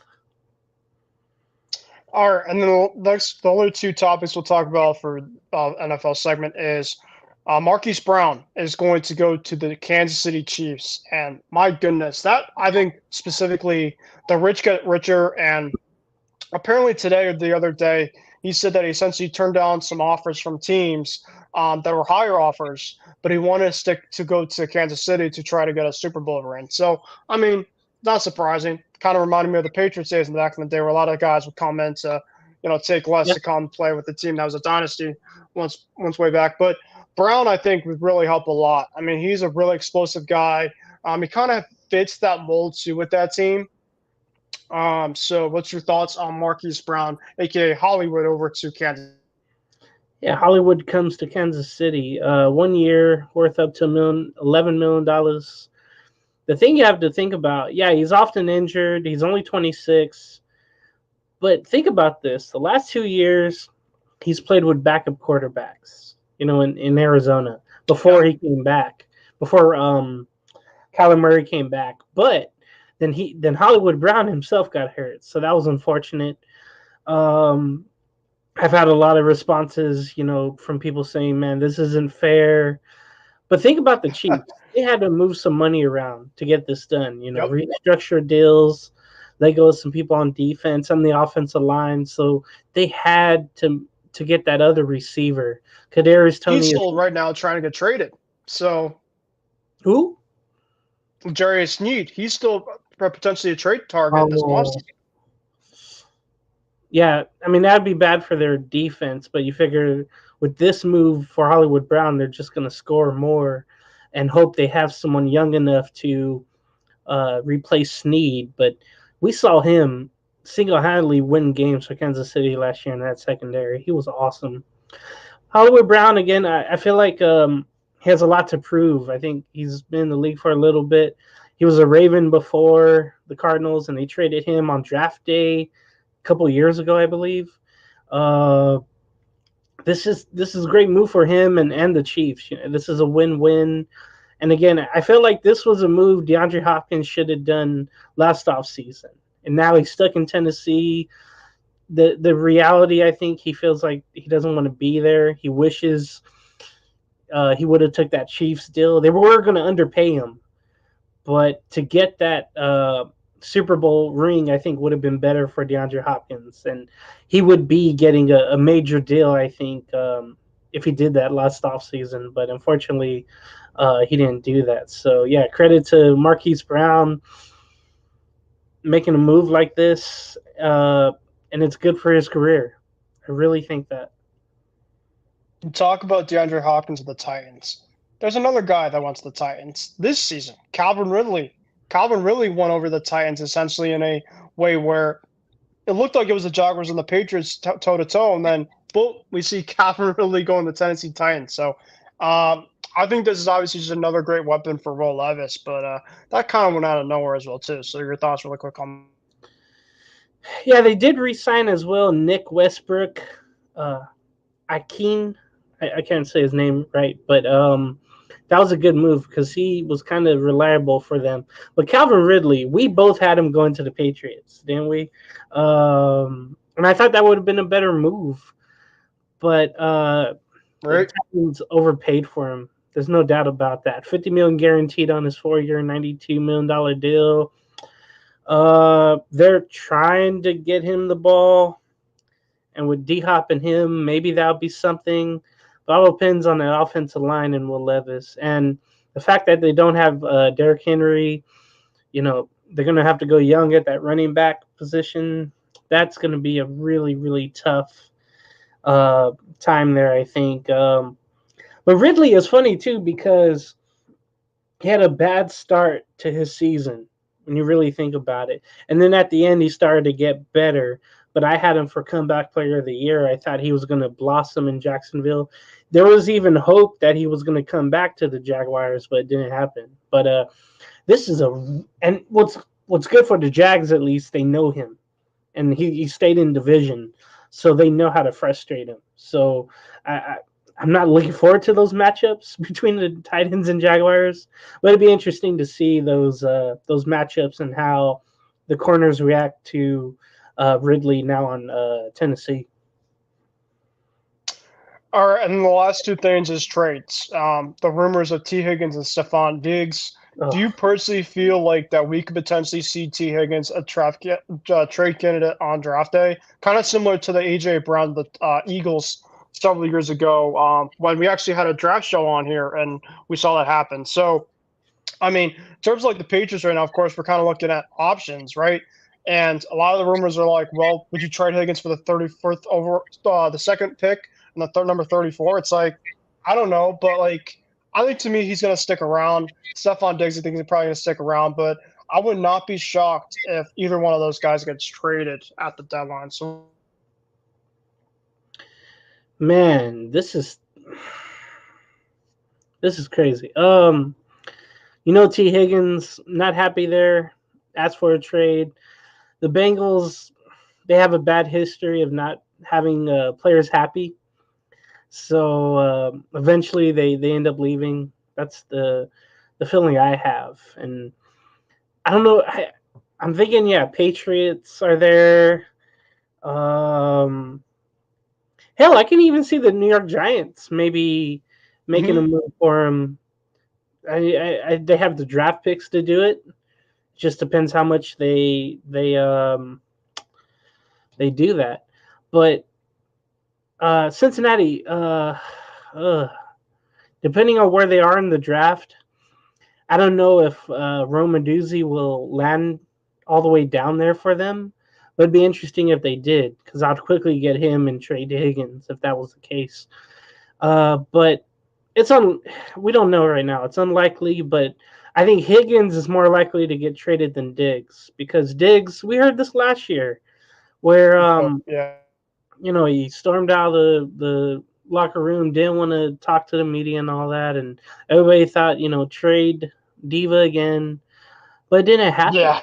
So I don't think that's going to happen. I know Isaiah wants it just for the the chatter about it, if it does happen. But I think he'll stick around another year. They're gonna try it again. If things get really bad, then maybe next offseason for Diggs. But I think Higgins is more realistic than Diggs. All right, James, you ready to talk some college hoops? Dun, Let's dun, do dun, dun, dun, dun. All right, yes, March Madness, guys, and we usually don't talk much about college basketball on the show, but we're Well, going to talk about it this week, of course, because it's obviously going to be one of the top things to talk about. So, James, I don't know if you've made any brackets so far, no. but I make brackets on a constant basis. It's just one of my favorite things to do, specifically during this time of year. Now, obviously, there are some matches to kind of look forward to. We got the first four tomorrow, right? Which, of course, is going to be over in Dayton. We got 2 days of that specifically. Just really quickly, James, if you want to kind of talk about the audience in terms of some of the matchups that are going to be going on the next couple of days for the first four. Okay, so in the West bracket, I think it is, Howard and Wagner, both 16 seeds, will go at it. Howard 18 and 16, Wagner 16 and 15. I was trying to remember what I was looking at, but I'm gonna say Howard wins that one. Virginia versus Colorado State. I've been watching the Mountain West a lot out here with San Diego State being around here. Yep.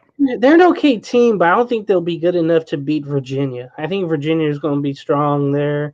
Then the other two, the other West bracket, you got Montana State against Grambling, 16 seeds. And Grambling getting in finally after all those years.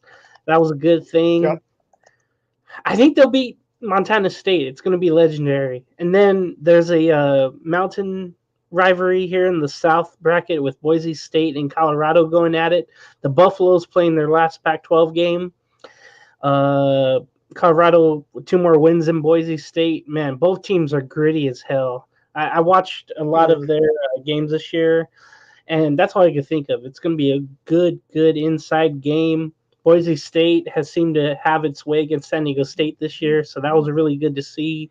If you're a Bronco fan, I think Boise State's going to shock everyone in that 10th seed matchup and beat Colorado. What do you think about those first 4 games tomorrow? Yeah, so for me, I'm going to pick probably Wagner. They looked really impressive in the NEC. Of course, they play Sacred Heart, who obviously is right down the street from me. And then my others to watch out for, I'm trying to remember the matchup that UVA against Colorado State, you said? Yeah. Yeah, I'm going to go Colorado State. I just have not been a big believer of Virginia all season for some odd reason. I just feel like they just kind of got in because of the committee specifically. Was more favoritism than anything. I mean, obviously I'm a UConn fan, so we only got 3 teams specific from the Big East. I've personally felt that there should have been a couple other ones, including Providence, who had a couple really good quad wins. They beat Creighton twice. They beat Wisconsin, which was a non-conference game. They should definitely have more of a gripe than anything. And then potentially Seton Hall. Seton Hall is one of the teams that beat UConn this season at their building. So, I mean, obviously that pretty much speaks volumes, at least there. And then St. John's. I mean, Rick Pitino with St. John's this year was amazing. They were probably one of the toughest teams against my Huskies the last twice that they faced, including during the Big East tournament. So, yeah, I mean, I just felt like, and even Dan Hurley was saying a couple days ago, like, there should be more of a gripe to see some of these Big East teams, some extra teams kind of, join for the tournament. But, yeah, man. And Isaiah, welcome back here on the program. We're talking some March Madness and college hoops. We don't really talk about much on the network, but, of course, the March Madness we decided from our last portion of the show we're going to talk about. All right, so let's kind of go through some of the East kind of region guys. So my Connecticut Huskies play on Friday at Barclays against Stetson, which hopefully should be not a hard one. I mean, but anything can happen. You look at Purdue, right? Last year, upset against Farley Dickinson, 1 versus 16 matchup. I mean, it's crazy things have happened. And then you look at it as well too. I mean, just a couple other more things to watch out for, right? That Florida Atlantic game, they're facing Northeastern. A couple other ones, as well. San Diego State against UAB. Auburn's at Yale, playing against Yale, so that should be potentially the one that I'm looking for is upset city, guys. Washington State against Drake. Drake's the 10 seed. Washington State's the 7 seed. I think that Drake, to me, is going to win that game. And then Iowa State against San Diego State.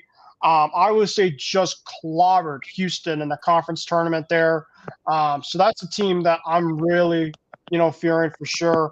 And then in terms of the West, of course, you got North Carolina. They're going to be taking on the winner of UVA and Colorado State. And then Mississippi State against Michigan State. Do you guys personally feel like Michigan State should have gone in? Because I don't know if Michigan State deserved. I mean, yeah, I think that Tom Izzo there, I can understand it. We'll have to see specifically, right? But I do obviously have my bracket kind of filled out, right? And my Final Four, I'll kind of go with it, obviously, with Isaiah almost having to go. I got UConn because I just feel like they've just kind of been really a team pretty much all year. And that's obviously not even myself being biased. I just think that, the field is obviously going to be tough for that region. I think Auburn, obviously, if we got to face them in the Elite Eight, that's going to be very, very tough. Gonzaga, I think it's going to be also there. I have them actually facing UConn in the championship. And then I have Houston. And I'm trying to remember. At least this is kind of the bracket that I really look at, like I focus on. I'm trying to remember. I think it was UNC maybe I had. So this is going to be a really fun tournament, guys. I mean, it's obviously fun every single year. Is there any matchups right now, guys, that are like sticking out to you that could be upset city? The one specifically to me I got is what was it? And the South bracket, number 5 Wisconsin, James Madison. I got James Madison upsetting Wisconsin. That's the upset I have. You just, like I mentioned, anything can really happen. So I'll take it to you guys on this overall feel of the whole entire tournament as a whole. So Isaiah, I'll go to you first because I know you got to go in a little bit. Of course, get yourself ready for the spring training trips this week, which I hope that you have a great time with. But go ahead, my friend. What do you think of this tournament this week? And what are some storylines that you have? Yeah, I mean, I can't wait. I think it's going to be an excellent tournament. I think that, a couple, I haven't filled out my bracket yet, so I can't wait to do that. I think we're doing a network bracket group on ESPN. So for all those interested, if you want, just message me, and then we'll hit you up with the link, and you guys can go and join it. All of our network members will be a part of it, so we'll see how everybody fares. I know I'm not really that good at these brackets, so my brackets typically get busted in the first round, maybe the first or the third game. So you're not the only one, so don't worry. I can't wait to see how I do this year, but I think for me, the overall thoughts is that watch out for Florida, watch out for the Gators. Todd Golden has done a fabulous job with that team. He reminds me of Billy Donovan. I mean, that guy is a young coach. He's a bright coach, and he's got a really bright future ahead of him. And I think that the Florida Gators this year were supposed to be rebuilding, but they ended up winning a lot of games. I think they won 23. They lost 10. They went to the SEC tournament. They ended up going all the way to the finals. Unfortunately, one of their players broke his leg in a horrifying accident in that game against Auburn on Sunday. But watch out for the Gators. I really think the Gators will be able to surprise a lot of people in this tournament. And then I would probably say the other thing I'm looking forward to is I want to see how these blue blood teams fare, because a lot of them have not been great recently. Duke, North Carolina, Kansas. I know Kansas won it last couple of years ago, but the blue bloods have not been good as of late. So I definitely am looking forward to seeing how they do this tournament. Yeah, 100% agree. And Isaiah, thanks for coming on. Like I said, have a great trip this week. Do you have one more thing? Yeah, I do want to add something about Yeah. college basketball, which isn't the tournament related. I'm very Ben and James. I'm very disgusted at the University of Michigan for firing Juwan Howard. I mean, I think that's an absolutely terrible move. I think that and I think James and Ben, you guys will probably not believe the extreme that I'm going to go to, but I think that that's the worst move that university has made in its history. I mean, the fact that Jim Harbaugh was a Michigan man, and remember, Jim Harbaugh was struggling in Michigan. I mean, couldn't beat Ohio State. Couldn't in 2020 he went 2-4. Like 2-4 in college football is basically like winning only 10 games in a college basketball season, going like 10-23. Like it's a failure. So for you to give Jim Harbaugh one more year to try to fix it, and you not to give Juwan Howard another year, I think it's just a disgrace. And I just think that they pulled the plug too early, and Michigan's going to regret it because now, like people are going to be like, okay, you fired the guy who is a beloved alumni of your school. Why would we want to come here when loyalty really doesn't matter? So I think it's a terrible move for Michigan, and I really don't like the fact that they made that move. And unfortunately, Ben, you probably know where I'm going to go with this, but Juwan Howard's going to be the next head coach of the Lakers. I can promise you that right now. We've been Oh, coveting him for like the God. last 3 coaching searches. Rob Pelinka played with him. He loves Juwan Howard. If and when Darvin Ham gets let go, I fully anticipate in a couple of days that Juwan Howard um, will be the next head coach of the Lakers. I really, really do anticipate that. But yeah, man, it was a great show. Thanks for having me, and looking forward to seeing what you guys pick for your bracket. And if Ben and James, you guys want to be part of the MI6 bracket, feel free to message me. And yeah, Absolutely. looking forward to Arizona, seeing what. Can't wait to see all the baseball games that I'm about to watch, and I'll try to do some reports for the network, and maybe, just maybe, I might try to land some interviews with players, coaches, you name it, because they're all in Arizona right now, so I might be able to bump into them while I'm eating out at a restaurant or something like that. All right, Isaiah. Like I said, have the best time over in spring training in Arizona. It's be a lot of fun, and we'll obviously talk. Once you get back for sure. All right. Before we conclude for tonight, James, it look like we'll have you on for the remainder of the program. In terms of, like Isaiah mentioned, Blue Bloods, right? I agree with them in this way. I don't think teams, right, like North Carolina, I think will be all right, but Kansas, Kentucky, some of like those type of teams that you kind of feel like in the past, you're like, yep, those are teams I feel like are going to go deep and stuff like that. They kind of like treaded water in a way, I think, this year in their conference. Calipari, I think the Kentucky team lost a lot more at home than years past. They were a very good home team for so long. Kansas, they're battling injuries right now. Mhm. Obviously, Bill Self, of course, is a household name. Michigan State even was a team that would go deep. Of course, they're right now.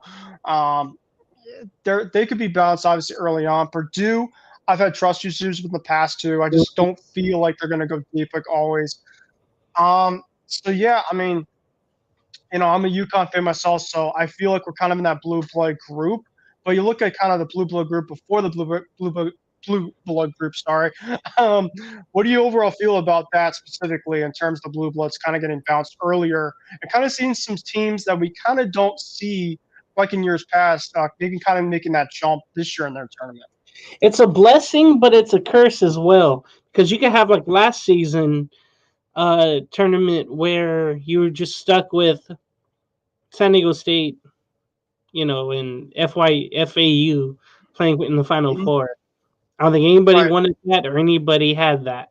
I was Yeah. fine with it because San Diego was happy, so I was fine with that because they finally got validated going to the championship game. But it doesn't draw well, so I think that was the issue. You need the blue bloods in those games. If you can get it done, without cheating or whatever, it's great. You need those you need those players that you hate, like all those Duke players back then. You need that. You need those coaches that you can't stand in the tournament late. and we didn't have that. So I think maybe. Oh, I had Arizona, I think, as Final Four champion last year, and they were out in Okay. the first round. And I thought they Yup. were Yep. those blue bloods, and totally disappointed me while I was at a cantina, just drunk as hell, and just like realized, oh my god, all those brackets, were my bracket was busted that day. All those blue bloods were gone pretty much, or number one seeds, or whatever they were. I was so I said, man, I'll never fill out a bracket again. I might tonight. So yeah, you need those blue bloods. You need them. But it's also good for those universities that usually get pushed aside. So it's a blessing and a curse, I think, for the NCAA. And my last question for you, James, is, and you could obviously, it's up to you in terms of your opinion. I'm of course going to be a little bit biased, but do you feel like UConn could repeat this year? Because I think that's a massive question for a lot of people where they feel like last year. I mean, I think this year's UConn team is potentially even better than last Yeah. year's team. That's saying a lot. So, I mean, I'll ask you too. I mean, obviously, it's up to you. I feel like myself, and like I said, I'm going to be a little bit biased here, but I do feel like the ceiling is, of course, championship. But I would be very disappointed if they don't get as far enough as like the Sweet 16 Elite Eight, because I could probably live with them losing to like Auburn, right, or like somebody like that. But like, I don't know if they lost to like a 16 seed. Yeah, it'd obviously be crazy. Or like, in the Sweet 16, I'll be a little more disappointed because I feel like that this team, right, has a lot more potential than last year's team. But do you think that they have a chance of repeating? Yeah, they definitely do. I was looking at their bracket there in the East, and there's some familiar faces there with Florida Atlantic, San Diego State from last year, Yep. so that's pretty fun. You have the number 2 seeded Iowa State Hawkeyes, or not Hawkeyes, I'm sorry, the Cyclones. And you mentioned they're probably not to be, I don't know if they're to be trusted. You mentioned there could be some upsets that happen. Maybe Morehead State beats Illinois in that bracket. Yale over Auburn. Maybe, I don't know. Duquesne over BYU, maybe, but I think BYU has enough. That Florida Atlantic Northwestern game looks really good. Yeah, so I think UConn with their record, they seem more together than last year. I couldn't really get a pulse of them until the Big East tournament and then the actual March Madness tournament, where they just looked like they were better than everybody else. They won every game easily in the tournament, and you just felt like they were the most together, and they had the easiest way to get there. Not the easiest path, but the way that they played the games were so easy. It felt like. So if they could somehow do that again, it's like, hey, remember what we did last year? Let's just do it again this year, no matter who we play. Right. So yeah, I think they will, just based on, or they can, based on the upsets that will happen in other brackets too. You mentioned with Kansas, playing Sanford and the injuries they have to Dickerson for the Jayhawks. That's going to be one of my upsets, no doubt about that. I think Stanford is going to beat Kansas.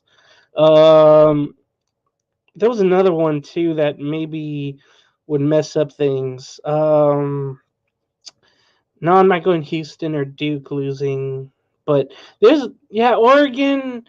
They had a great Pac-12 tournament. They got healthy finally. That was the issue all year long. And they just used it at the right time. They're taking on South Carolina, who's really good. I think they'll be one and done, unfortunately. But yeah, I'm looking out for the upsets. That'll definitely help. Like, man, St. Mary's versus Grand Canyon, the West rivalry here in the bracket there. That's going to be a great game. But man, I think, yeah, UConn should win it again. I'm going to say you don't trust Arizona. They're number 2 seed in that West bracket. I don't think they'll lose to Long Beach State. Long Beach State got in, but I mean, they have, no, Arizona. Yeah, they should have. They had almost a better talented team than UConn did last year, but they could never put a game together to win. And that's why I feel like UConn should be able to win again. All right. Before we get to final thoughts, and like I said, great show tonight. Chardol, hey, Chardol, hope you're doing well. Obviously, it looks like your Giants made some splashes, so congrats on that. Seth, good evening, fellas. Seth, good to see you. Happy March Madness Eve. Yes, of course, we have March Madness officially now here today on the East Coast. So obviously that's exciting. James Drunk stories, haha. Okay. Oh, I was at Uh, a great bar, but man, all these upsets are happening. I was like, dude, why did I even fill out a bracket? What was the point? yeah. He also said, I think UConn repeat, but watch out for probably Auburn. Knock on wood. Heck, if UConn repeats, I'm going to probably go drive to UConn and celebrate. That's what I'd probably do. Right. But I'll say though about Connecticut, right? Is we don't have a professional team, right? Like people say like, yo, we don't have like, and obviously Massachusetts has like the Red Sox. New York obviously has like the Yankees and Mets. Connecticut doesn't have their own professional team, but right now specifically our professional team is the Connecticut Huskies because essentially they are taking over right now college basketball in terms of Mets. So like you can essentially consider that as kind of like our pro team right now because the overall population that we have, the people that root for Connecticut Huskies in terms of our state, it's pretty much bar none to it's incredible. And obviously, when they play at MSG, it's basically a home game for us, which is absolutely fun to see. So, like I said, I hope that we can do it this year. The women's I'm a little more hesitant about because they have a lot more injuries, even though they'll have Becker's back, but we'll see about that. Seth also mentioned Alabama. Yeah, Alabama's going to be a really good team. Yeah, they're gonna be a team to watch out for the men's. I really like them all year. And I also said about Oregon as a team to pull off upsets or TCU. Yeah, I mean Creighton's a team, man. When Creighton could get hot from the 3-point arc, Creighton is a team that could just flat out shoot. Of course, they beat UConn during the season as well, so we'll see about that. And then he also said, Seth, did you guys think it was fair that Michigan got fired, Juwan? Yeah, I would say so. I know that Isaiah obviously has his own thing, but I think it's fair for sure. I think that his time had to go. All right. With that being said, that's a little over the 2-hour mark here on Kick Up with Kruse. I think that's going to conclude for tonight's show. We got through a decent amount of baseball talk. We talked a little off-season stuff for football. And March Madness, like I mentioned, we got a little bit into some of the bracket stuff that I'll be going to for this week. So if you guys like this show for tonight, like I said, as usual, make sure to follow, like, comment, subscribe to the MS6 IM6 Sports Network. Obviously, James, you can follow him on hitting Halo's in the infield, James, of course. Yeah. Every Thursday in the morning, there will be James Squared, the podcast coming out. Also on Believe as well, if you get that in your area. It'll be on there as well in podcast form. So that's the logo there, James Squared. Just find out on Halos in the Infield, or just type in James Squared. And also for me, you guys, you could also follow me on my other network on Empty the Bench Sports Network. I'm also a co-host for their baseball show over there and Hitting for the Cycle with me and Ryan Tui. We always have shows on Thursday mornings on the Eastern Coast around between 9 and 11 a.m. So make sure to tune in for that. We obviously premiere our episodes for that on Friday. So make sure to tune into that on Empty the Bench Sports Network. I also do some stuff as well, too. We just had a bracketology show on that and had a lot of great stuff on that as well. So that's where you can also find me as well for that. But yeah, that without further ado, James, like I said, final thoughts, pretty good show. Can't wait to see what we have for this week. We got baseball in 2 days, specifically for the real games with the Soul Series. I don't know if I'm going to be up at 6 o'clock in the morning to watch Dodgers Padres, even though it would count. I did watch, though, the Padres and the Japanese team at like 11:30 at night the other night. And it's really fun to see Don Orsillo's just bringing back memories, of course, of the Red Sox days. So that was pretty cool. But that's where they're going to be playing the Soul Series over in South Korea. And obviously the March Madness stuff this week. If you're at work specifically during the day, more likely than not, you could have your phone out, watch the games. I used to remember when I was in school, right? Watch kind of the games during classes and stuff. That would be bringing back great memories for that. So got obviously the Madness this week. Basketball for NBA too. We didn't get the chance to talk some NBA, but we'll probably do that for our show. If not the end of this week, probably next week. We'll probably talk some NBA and much more. Obviously, NFL and never sleep. So anything that we'll also talk about, the latest on that, we'll talk about. All right, James, we'll go to you. Any final thoughts that you got for tonight? We mentioned the tournament, and it's just unfortunate about Greg Gumbel not being there. He's got a family health issue going on. I don't know if he's missing the whole tournament or not. We'll have to see. But it's unfortunate because I was looking forward to seeing him yesterday do the Selection Sunday. He was not there, unfortunately. They explained what was going on. And then this will be the first time without Jim Nantz for a while. He retired after last March Madness. So that's right, man. Oh, I will be the lead there. And then, of course, you have the rest. But it's a step up for him. But, it would be weird without those two guys this year. It would be different. Yeah, it's kind of like Brad Nessler with college football. Of course, we obviously been always accustomed to seeing him. So a lot of the old, of course, is moving on. Very bittersweet, but of course, the memories and stuff will always be with us. So, all right. Like I said, thank you guys for a great show. We'll try to probably do a show like later on this week, if not probably next week. Of course, if Isaiah obviously coming back from his trip. James, I know you're probably going to be busy, and I'm very busy later on this week, of course, in my work as well too. But we'll try to figure something out, if not this week, for sure, the start of next week. And of course, next week is going to be the first full week of a lot of opening day. So within 10 days, coming up, it's going to be really exciting stuff to conclude the month of March. All right, without further ado, thank you guys once again for joining Kicking with Kruse. I'm your host, as always, Ben Kruse. Like I said, make sure to follow on IM6 Network and on I6 on Facebook, Instagram, and YouTube. Of course, you can also follow me on Twitter at BenCruz144, as well as my other show on Empty the Bench Sports Network. All right, without further ado, like I said, thank you guys for joining us for tonight, and we will see you guys. Let me get the outro going. We'll see you guys next time. Take care. Oh my God! Big goal to go from the two. Toss sweep one for James White. Cuts it up to the right arm. Cuts it upfield. Driving forward. Diving to the goal line. It's a touchdown and a title for the Patriots. I can't believe it. Play clock at 5. Pass is intercepted at the goal line by Malcolm Butler. 45 remaining. Tatum drives down and throws it down. Bases loaded. 2 out. Hard hitting to right. Back at the wall. Tie game. Big Puppy. No icing. For the first time in 39 years, the Boston Bruins have won the Stanley Cup. Anything possible.